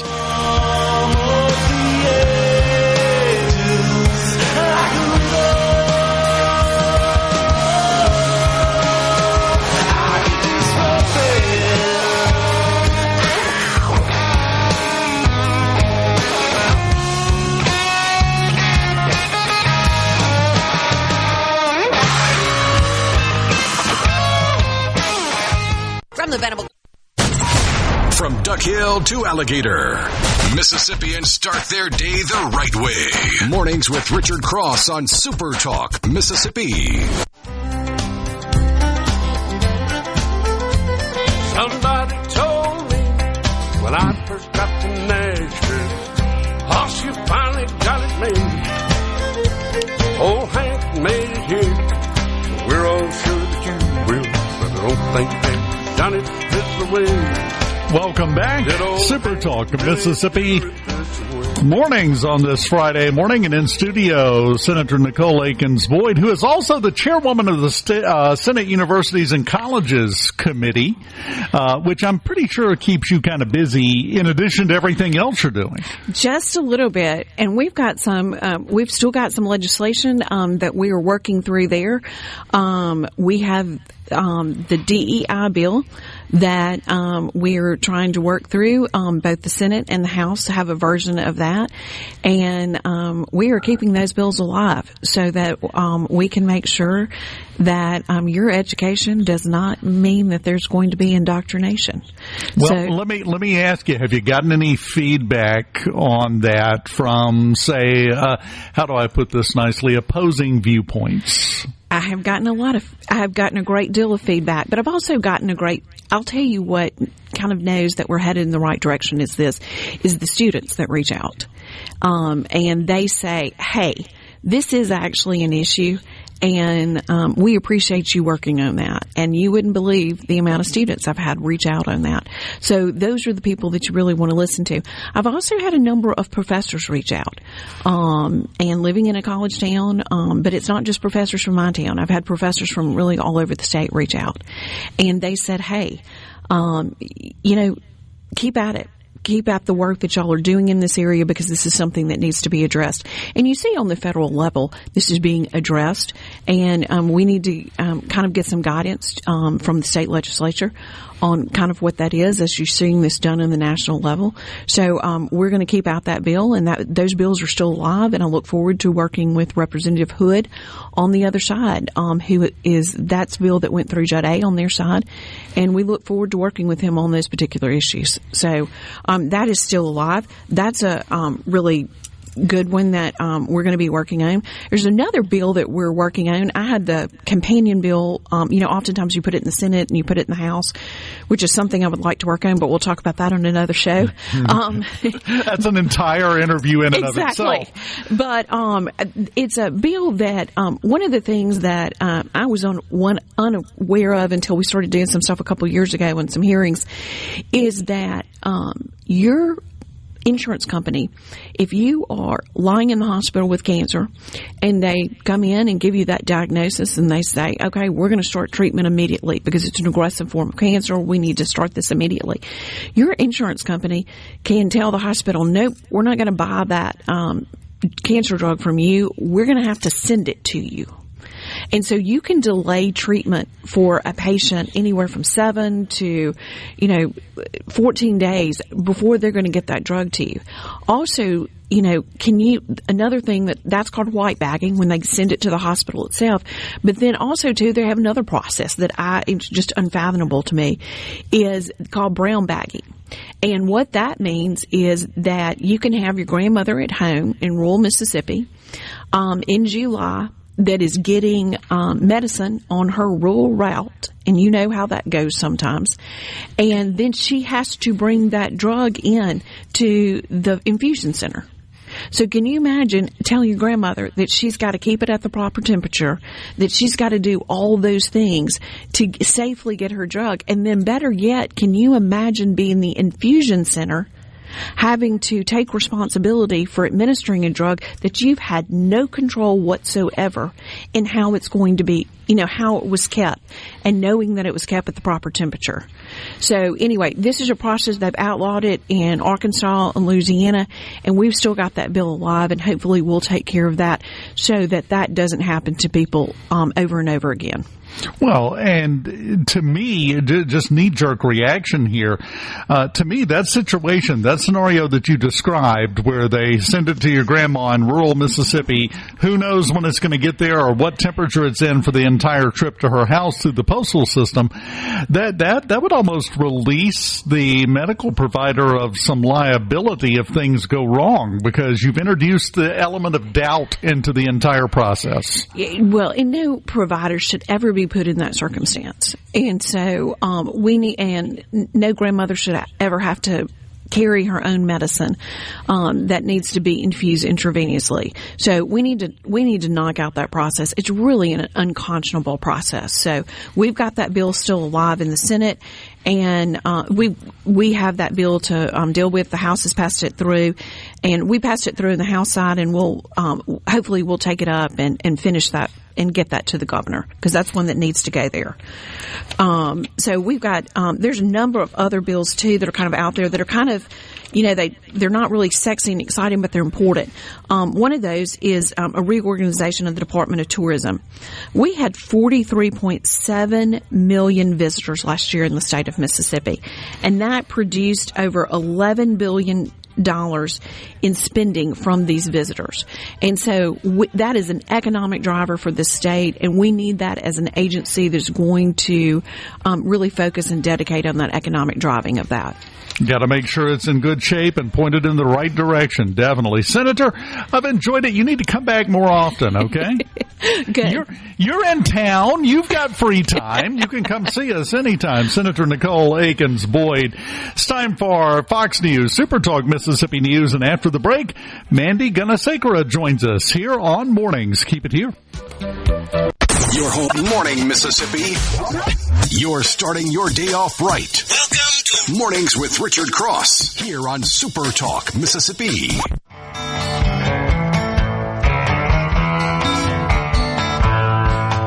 Wash away my troubles, wash away my pain, with the rain and Shambhala. Wash away my sorrow, wash away my shame, with the rain and Shambhala. Welcome back. Super Talk Mississippi Mornings. Dave Hughes here. Last hour of the show brought to you by MWG Employer Services. You can call them today at 601-206-7966 or go to MWGEmployerServices.com to find out more. We ran out of time because we got a lot of good stuff out of Senator Akins-Boyd and didn't have the opportunity to get it in, so wanted to make sure to get that in now. Joining us, the former Chief of Staff for the Environmental Protection Agency during the first Trump administration. You are familiar with her. You have heard her dulcet, melodious tones here on Super Talk many times. Mandy Gunasekara, how you doing this morning? I'm good, David. It's great to be with you. It's great to have you. And, I feel like you probably have a unique perspective to this first 6.5 weeks of the Trump administration, which has been a lot like setting off an entire bag of fireworks in a chicken coop from the outside looking in. It has been chaos, but I think it's probably more controlled than we can see from the outside. Would you agree with that? Yeah, absolutely. It is strategic and purposeful. And anytime you're riding a ship that has gone the wrong way, it's going to feel a little unsteady, but eventually it's going to hit the right course, and it'll be what President Trump has promised, which is a renewed America. And he's doing this across the board, from the economy, from deregulations, energy development, from security and the border to international stability. He has implemented a policy, and a good way to think about it, honestly, is this isn't just the second term of the Trump administration. This is essentially the 9th year of his leadership, because even during the 4 years that Biden was in the White House, President Trump and his team of folks, as well as conservative groups, some that I work with, like the Heritage Foundation, we were thinking about, okay, we don't want to waste time if given an opportunity to be back in the White House and throughout the administrative branch again. Let's be ready to go on day one. And so what you're seeing with what seems like a swell of action, and it is seemingly overwhelming, this is the result of 4 years of planning, from lessons learned from those first 4 years, and then figuring out what's gone awry and how to improve this country in all the ways that matter for the everyday American person. And how to avoid the things that happened the last time around that you might not necessarily have wanted to happen. And to me, one tell that it's going that way this time, that there's a lot more control and a lot more comfort, was during the address to the joint session of Congress Tuesday night.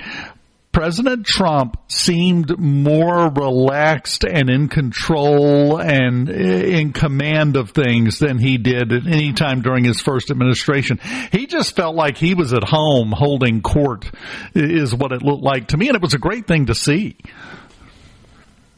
Yeah, absolutely. You can see there's a natural ease and a comfort to it. President Trump understands being the president, but not necessarily doing away with his personality. And people either love it or hate it, but doing away with who he is.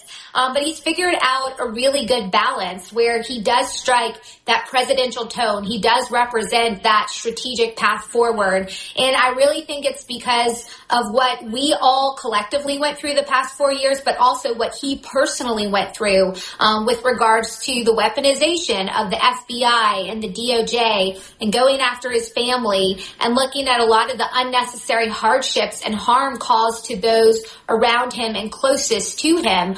He carries that and he takes it very, very seriously because we have a wonderful system of government, but President Trump understands, as many of us do, it's something you have to actively fight for and keep. Otherwise, 1 or 2 administrations in a row, and the things that we cherish so much are basic principles of biology or science or regulatory balance can really go by the wayside. Well, what he calls common sense, and I'm sorry I got to chuckling because when you mentioned the weaponization of the government, one of many of my favorite moments from the address on Tuesday night was when he discussed that exact topic and said he wanted to eliminate the ability for a sitting president to prosecute his political enemies, and then paused and looked around the room over towards the Democratic side on his right and said, "How'd that work out for you?" That it was those moments that I just loved, and that is part of the level of comfort that I'm talking about. Somebody else might refer to it as he just doesn't really care what anybody thinks. He never has, but it seemed to be on full display Tuesday night. Yeah, but he's revealing to the American people his sense of humor, and it's been around for a long time. But he approaches things seriously. But even in meetings that I was in that got very tense, very heated, he would always sprinkle in that natural sense of humor, which it made sense. It could help ease tensions. He's an amazing negotiator. We all know this. He's the master of the art of the deal, and people get to see that on full display because he's comfortable in his skin. He's comfortable, which he always has been, but now he's comfortable carrying the mantle of the presidency, and he's surrounded himself with people that he implicitly trusts. And that is so hugely important, especially with everything that's going on. And I'm going to repeat my analogy that I've been using to describe what's happening right now in the federal government. I said it earlier in the show. It's like you have road work going on in your town, in your area, on a road that you use all the time. It's been beat up. There were potholes everywhere. There were water leaks. It was just a horrible experience. Well, then they come in and set up to fix it. The orange and white barrels go up, and it is a headache. It's frustrating. It's ridiculous. It looks so chaotic. You think it'll never end. But at the end of that process, you have the most beautiful glass smooth road you've ever driven down, and things are fantastic. We're in the orange and white barrel stage of this process right now to fix the mess the Biden administration left behind. Is that a fair analogy? Yeah, I love that analogy. I think it's really good. And the right kind of theme with this administration, because it really is rebuilding, basic things that make this country great.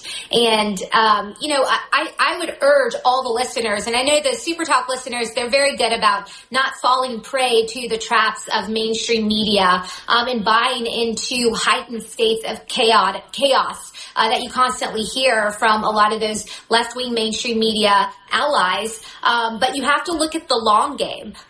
Things are a little bit unstable right now with potential tariffs on Mexico and Canada and how that's actually going to play out. But at the end of the day, we've been getting the short end of the stick from both of those countries in a number of capacities, from trade to immigration, and they rely significantly more on us than we do on them. And so it's time for us to assert that reality and continue to have a good relationship. But we're shifting those dynamics back to where they ultimately should be, which in the long run will be so much better for the country in general, the economy in general, and then we the everyday consumers.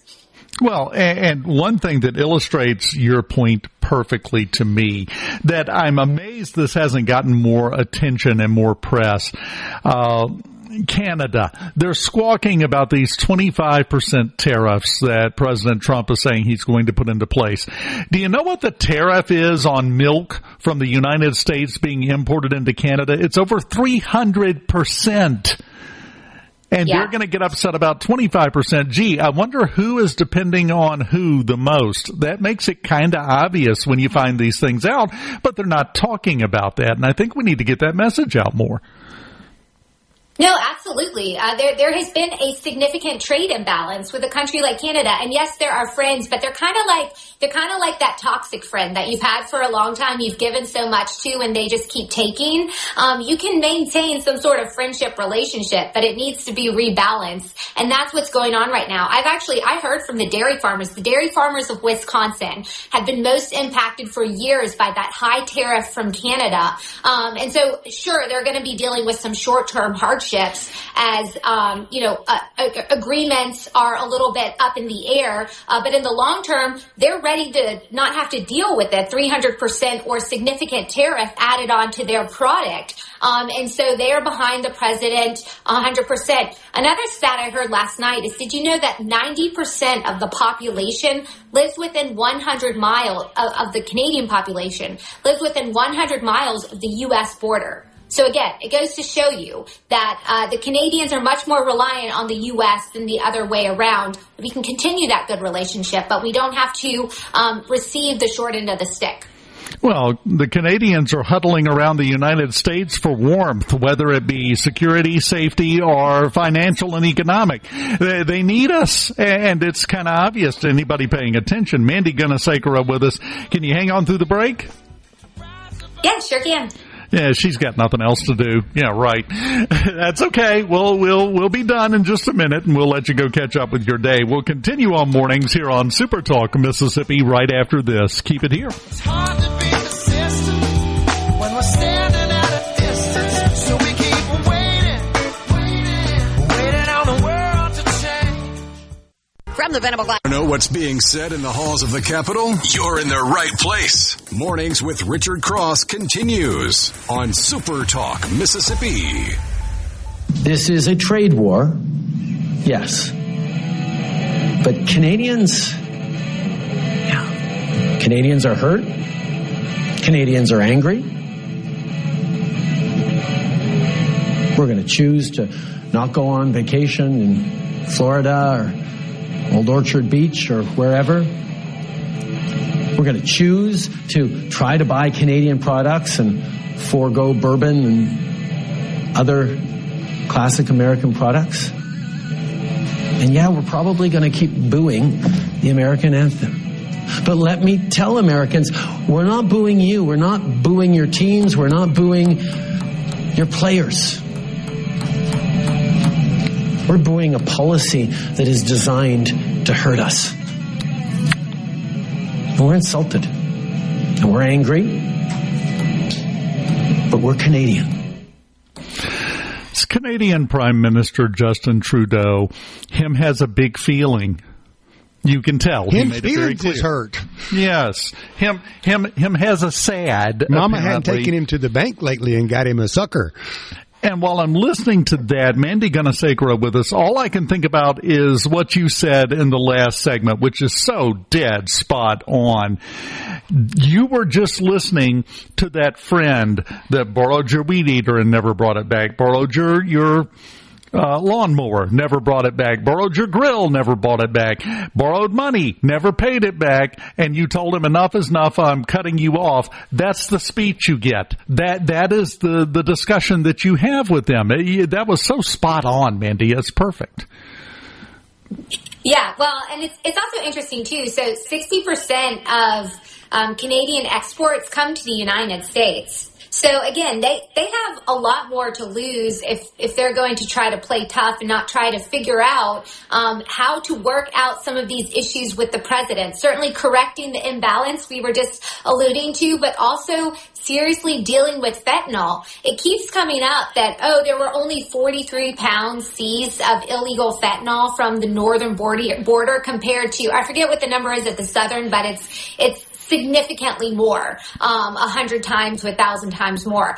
But the problem is, that border is so porous, you have no idea what is ultimately just filtering in and is never actually checked. It's not as checked, it's not as monitored as the southern border. And yes, that's because Canada is an ally and a friendly state, but that doesn't excuse them from not having a responsibility in these drugs and other illegal substances flowing into this country that are creating all sorts of havoc and harm to the American people. And that is who President Trump keeps talking about and thinking about when he's talking about controlling the flow and stopping the flow of fentanyl, whether it's the southern border or the northern border. And they really need to get on board with these policies and constructively figure it out instead of throwing these cringeworthy temper tantrums that we see from Prime Minister Trudeau. Well, that is kind of a liberal go-to attitude, isn't it? Oh, poor me! You're making me feel so bad, and now I'm angry with you. Oh, shut up! Sometimes you just have to do business, and that's where we're at. And what you were talking about with the amount of fentanyl that came across the Canadian border last year, it doesn't sound like much until you break it down and realize it was enough to kill millions of Americans with overdoses. Just that little bit. So you're going to try to argue, well, we only let enough into your country to kill millions of people. It could have been hundreds of millions. So you're welcome. No, that doesn't work. But that's right. What they keep trying to sell. With everything that's going on with the Trump administration, all the changes, all the turmoil, all of the stress, let's just call it what it is, what are you hearing from people in Mississippi and other places as well about what's going on? What's their attitude? Yeah, I think it depends on where people are on a party line. I think, generally speaking, most conservatives, they know President Trump has their back, and so they trust the long game. They really do. And so there's a sense of settling in peace, frankly.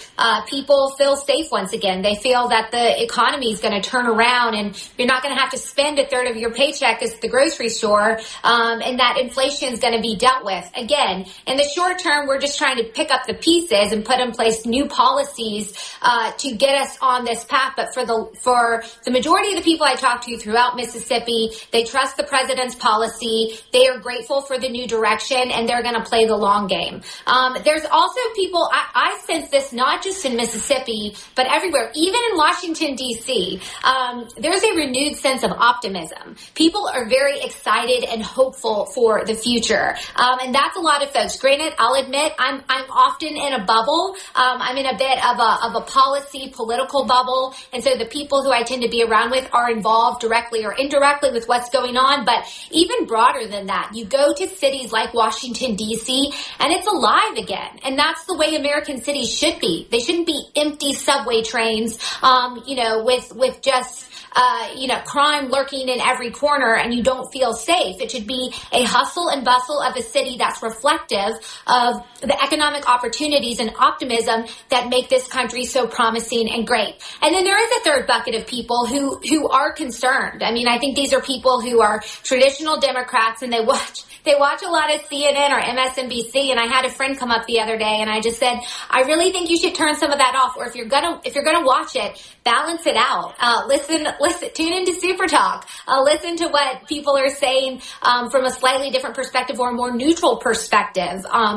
There's a lot of ways to level it out, but if you are only getting your news from some of these stations that are hell-bent on trying to recreate a state of chaos and confusion, then of course you're going to feel that way because that's what the news is telling you. But the reality is, the bigger picture, it's much better.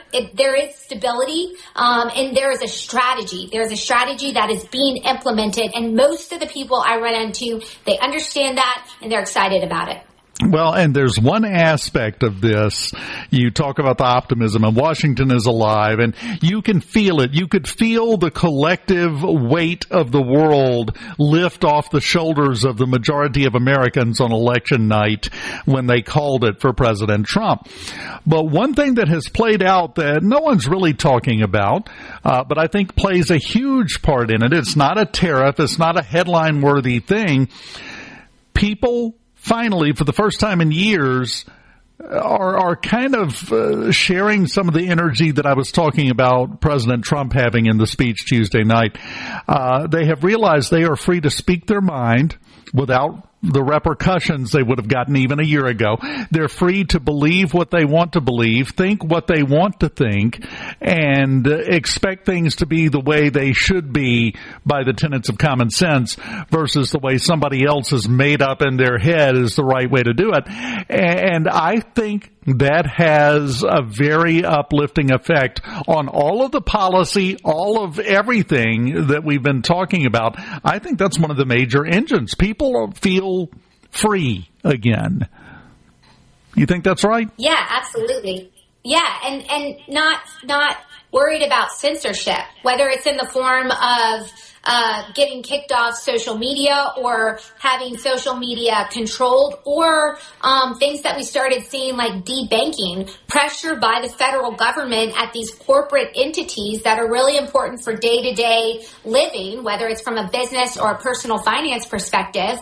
There were a lot of people who were being squeezed out and debanked because they were a part of an industry the last administration didn't like. One example is traditional energy sources, coal, oil, and natural gas. Or they were a part of innovative new financial mechanisms such as cryptocurrencies or Bitcoin in particular. You had all of these things happening not too far under the surface that really put people on edge, and what it resulted in was self-censorship. So you're exactly right, Dave. I think you're onto something that's more important and really goes to the essence of our First Amendment, which is freedom of speech. It's so important, not just for personal well-being, but for establishing accountability, which is such a key principle throughout our governing bodies, is that people can say what they think, respectfully, of course. There's still a desire for that. It's not necessarily guaranteed. It depends on who you're around. But nonetheless, people can say how they feel and what they think without these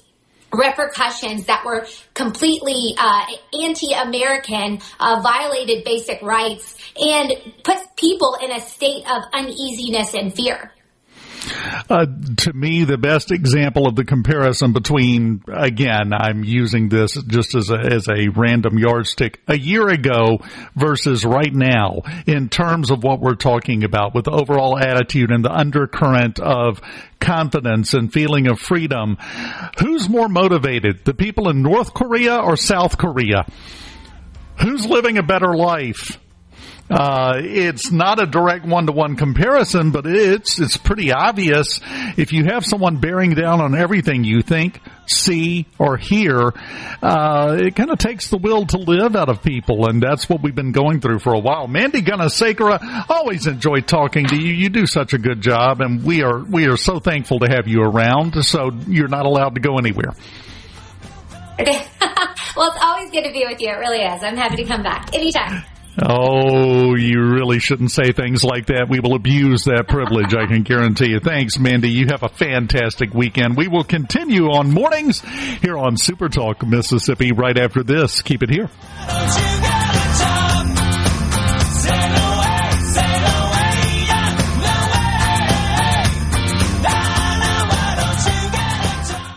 From the Seabrook, the inside track on Mississippi politics. Mornings with Richard Cross on Super Talk Mississippi.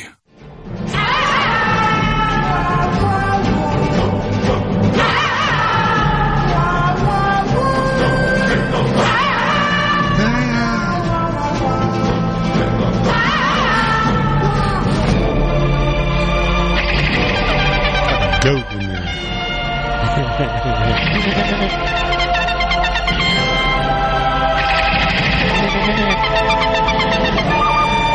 Come on, cowboy, you got to name that tune. That'd be a Clint Eastwood classic. That's an easy one right there, wasn't it? Yeah.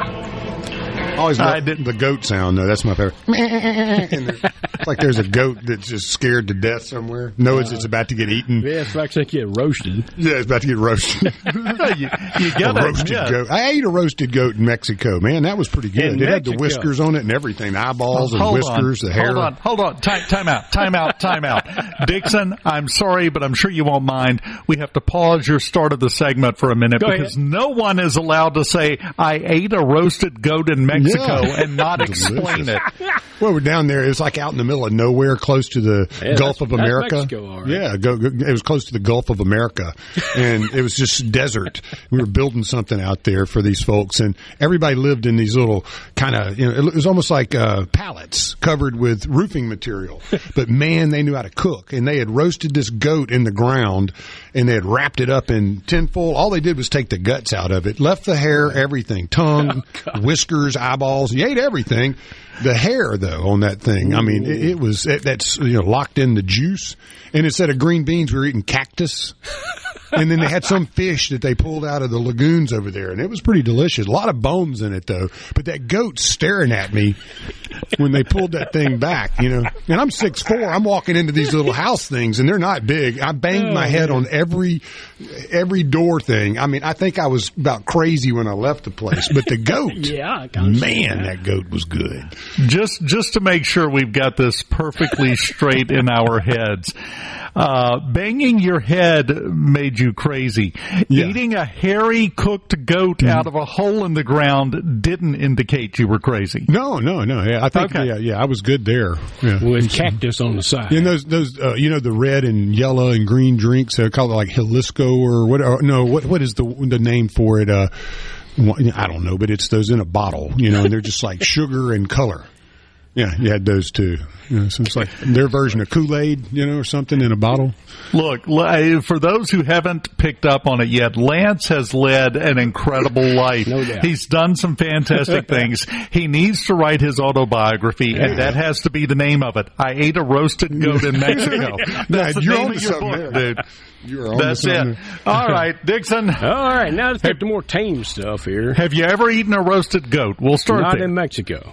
Okay. Well, that's an important distinction. What we got going on in sports, buddy? Oh, man, we got everything. We got basketball, we got baseball, we got tournaments, we got everything. And Southeastern Conference women's basketball tournament action last night saw the Ole Miss Lady Rebels defeat the Lady Bulldogs 85-73. They will advance to take on the Lady Longhorns of Texas this afternoon at 5 o'clock. Other action last night saw Vanderbilt knock out Tennessee 84-76. Vandy will advance to face number 1 Lady Gamecocks of South Carolina this morning at 11. And then Oklahoma beat Georgia 70-52. So Oklahoma will advance to take on Kentucky this afternoon at 1:30. And Florida got by Alabama 63-61. And they will advance to play the Lady Tigers of LSU tonight at 7:30 in the Women's Southeastern Conference Tournament. Now, in men's basketball action, they will have their last regular season game tomorrow. Mississippi State will start it off at Arkansas with an 11 o'clock tip-off, airtime 10:30 on the MSU Basketball Network. Ole Miss will be at Florida to play the number 5 Gators, and that's a 5 o'clock tip-off there at 4:30 airtime on the Ole Miss Basketball Network. The other exciting action, is Kentucky will be at Missouri, South Carolina will be at Tennessee, Texas A&M will be at LSU, Oklahoma at Texas, and number 7 Alabama will take on number 1 Auburn at Auburn in a 1:30 tip there on the Plains. Now, the standings in the Southeastern Conference men's basketball on this last weekend. Auburn has been declared the SEC regular season champion and thus will be the number 1 seed in the tournament next week. Florida is the number 2. They will be the number 2 seed by virtue of the fact that Ole Miss beat Tennessee the other night. Alabama is number 3, 12-5. Tennessee is 11-6. Texas A&M, Missouri, and Ole Miss are all at 10-7, so tiebreakers will decide where they are next week. And then Kentucky is 9-8. Mississippi State is 8-9, along with Vanderbilt. Arkansas and Georgia 7-10. Texas 6-11. Oklahoma 5-12. LSU 3-14. And South Carolina managed to get 2 Southeastern Conference wins going into this last weekend. They're 2-15, and that's the way that shapes up. And, of course, like I said, the Southeastern Conference men's basketball tournament will start Wednesday. And right now, Ole Miss will not probably play on that first day. They'll get a one-round bye to the second round on Thursday. Whether there will be a 5 seed or a 7 or an 8 or whatever is yet to be determined. And the Mississippi State is hanging by a thread on probably the 7 or 8, possibly even 9 seed going into that tournament next week. The Southern Miss Golden Eagles and the Lady Golden Eagles of USM saw their seasons come to an end in the Sun Belt Conference tournaments. Coach Joy Lee McNellis will begin her retirement, so congratulations to her and good luck on the rest of the way there. And Delta State will still be alive in the Gulf South Conference men's basketball tournament this afternoon at 5 o'clock as they take on Alabama Huntsville. Valdosta State will take on Montevallo, and the winners there will meet for the championship on Sunday, March the 9th. I should back up and say that game between Delta State and Alabama Huntsville, Valdosta and Montevallo actually will be on Saturday. The championship game then on Sunday. The Lady Choctaws of Mississippi College saw their season come to an end in the women's GSC as they lost to Lee 64-61.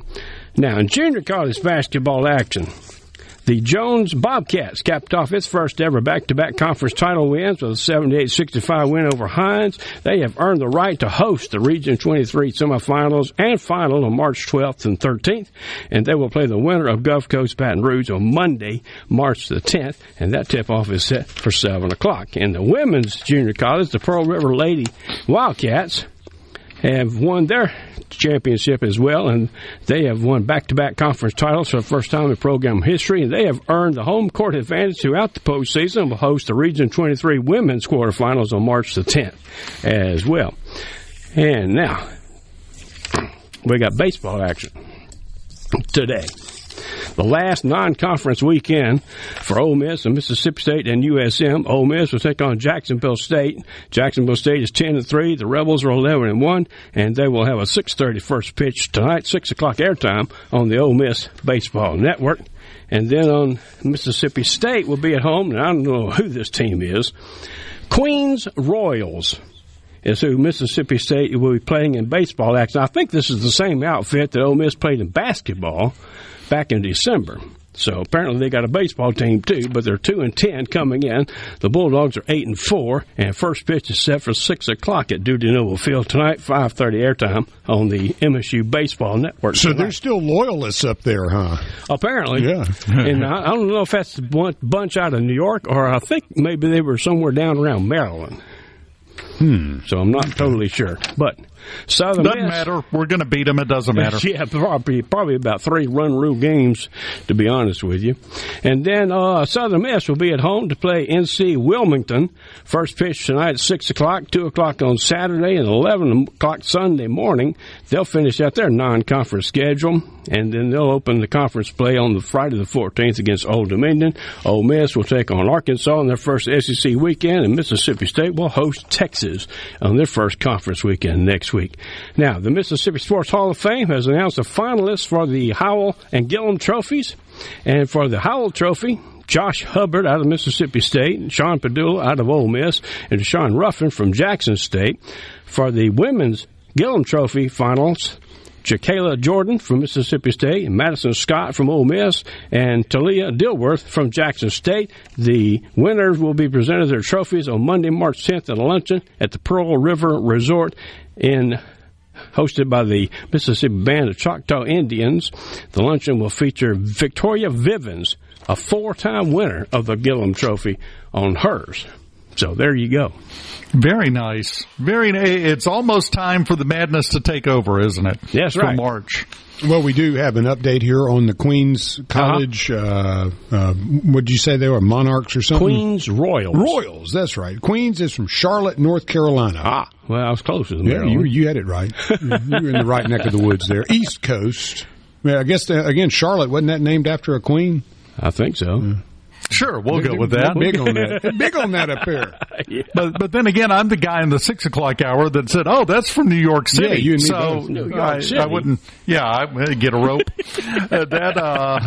That probably indicates I'm not the person to listen to on some of these things. Dixon, always enjoy having you in here, man. every time. And I would like to just to give the running total. Last week, a little less alert emails than this week. Right, weather behaved. But still this week, less than a couple of weeks ago, where every 5 minutes I got an email from you. Bing, bing, bing. Yeah. There was one time where 2 emails came in simultaneously on 2 completely different sports. Yeah. And I almost drove to Jackson to bring you some aspirin because I felt like you'd need it. Dixon Cowboy Williams, try to maintain your sanity, sir. Before you know it, you'll be able to take 3 days off. It'll be our gift. It'll be our gift to you. Final segment of Mornings on the way, live here on SuperTalk Mississippi. Right after this, keep it here. From the Venable. No, one morning at a time. Mornings with Richard Cross on SuperTalk Mississippi.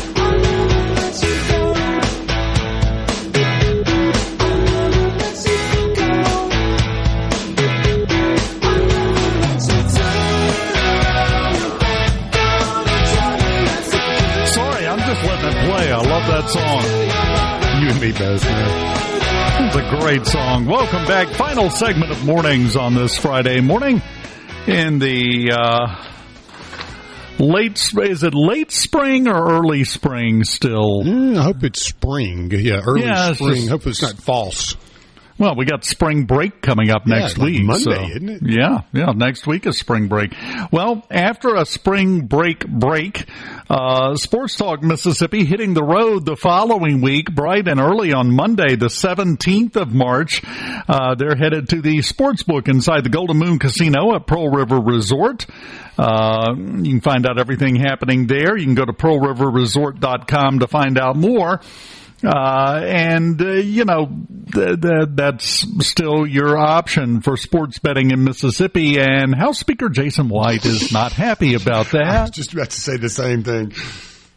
He's a little cranky right now, and I think he has a point. I go back to the argument against the lottery that everybody made when we were going through that process to get the lottery started.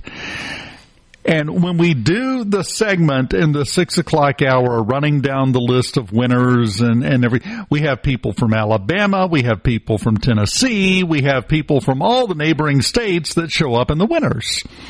Well, you know what that means? They came to Mississippi. They spent money in Mississippi. If you think they came to Mississippi, bought one lottery ticket and went home, no, you're wrong. I'm sorry. They bought gas. They bought food. They did shopping. So that was a net driver of income for the state passing the lottery. That argument was correct. I think the same argument applies to sports betting. I think Jay McDaniel said it best. If you're going to do it, you want to do it the right way. Yes. There's really not a reason if you go about things the correct way. Now, everybody else seems to be getting on that bandwagon. Could be a great source of revenue for the casinos, and it's a convenience for so many of our folks who are they're going to bet. They're going to gamble on Boveda or DraftKings or whatever it may be, and you might as well do it right, make some of that revenue, and keep rolling on down the road. But again, Jason White not happy. David Blunt, the chair of that committee, put a stop to it. And not a whole lot of logic behind why, but that's where we are. If you had your window down and your ears facing in the right direction, you heard Jason's blood pressure rise. Yeah, he was in West going, what in the world's going on here? Yeah. So I can understand the frustration with that one. I can as well, because, again, if you're going to do it right, I think is a pretty good guiding principle, and it's going to happen. Sports betting is going to occur in the state of Mississippi outside of casinos, whether we want it to or not. We might as well try to put a saddle on that horse. Well, and I go way back with Jay McDaniel. I can tell you he's a great guy, and I don't mean that just from personal, like he's a friend, but what he does, in his role that he's in, that's the guy you trust. When he tells you this is something that's probably, he's not going to jump on either side of the argument, because he said we don't make policy. We go about regulating. But as he stated, we're totally capable of doing a great job regulating this, and that's the outfit you want doing it. Look at how they've managed the casinos so far. And, it's just one of those things. It seems like common sense, but common sense sometimes does not prevail, does it, Dave? No, it never prevails. And if you don't believe us, just watch how the Democrats react to the latest thing President Trump put out. He posted this about a half an hour ago on Truth Social. I'm going to read it to you. Based on the fact that Russia is absolutely pounding Ukraine on the battlefield right now, I'm strongly considering large-scale banking sanctions, and tariffs on Russia until a ceasefire and final settlement agreement on peace is reached. To Russia and Ukraine, get on the table right now. Get to the table right now before it's too late. Thank you. Wait, I thought he was. He's a big Russian supporter, right? Yeah, he's Putin's toady. Yeah, and anybody that supports Trump is a Russian supporter too. Except that he just threatened Russia. Yeah. But they'll spin it. They'll find a way to spin it to keep their narrative going, because that's literally all they have left. They're down to one hook to hang their hat on, and one of the screws is missing that's holding it into the wall. Not the first time someone has said there were some screws loose on the liberal mindset. Yeah, probably one of those hipster hats too, right? Oh, it is. It's a fedora. A little fedora, mini fedora. Yeah. It's a straw fedora with a rainbow hat band. And like some pheasant feather. Just yes. Yeah, you got to have the pheasant feather coming. It's got to be a big one. It's got to be more of a plume than an actual feather. Oh, man. The kind of thing that you could very easily tip and say, "M'lady," when you meet somebody. It's that kind of hat. Oh, man. I have too much fun with you on Friday, brother. I'm so sorry, or you're welcome, whichever one's appropriate. Both. I would like to remind you, we haven't belabored the point, but on the way out, I want to remind you, you're going to have an hour of sleep stolen from you Saturday night when you go to bed. We will spring forward to daylight savings time. It would be great if we just didn't fall back this fall. A SuperTalk Mississippi media production.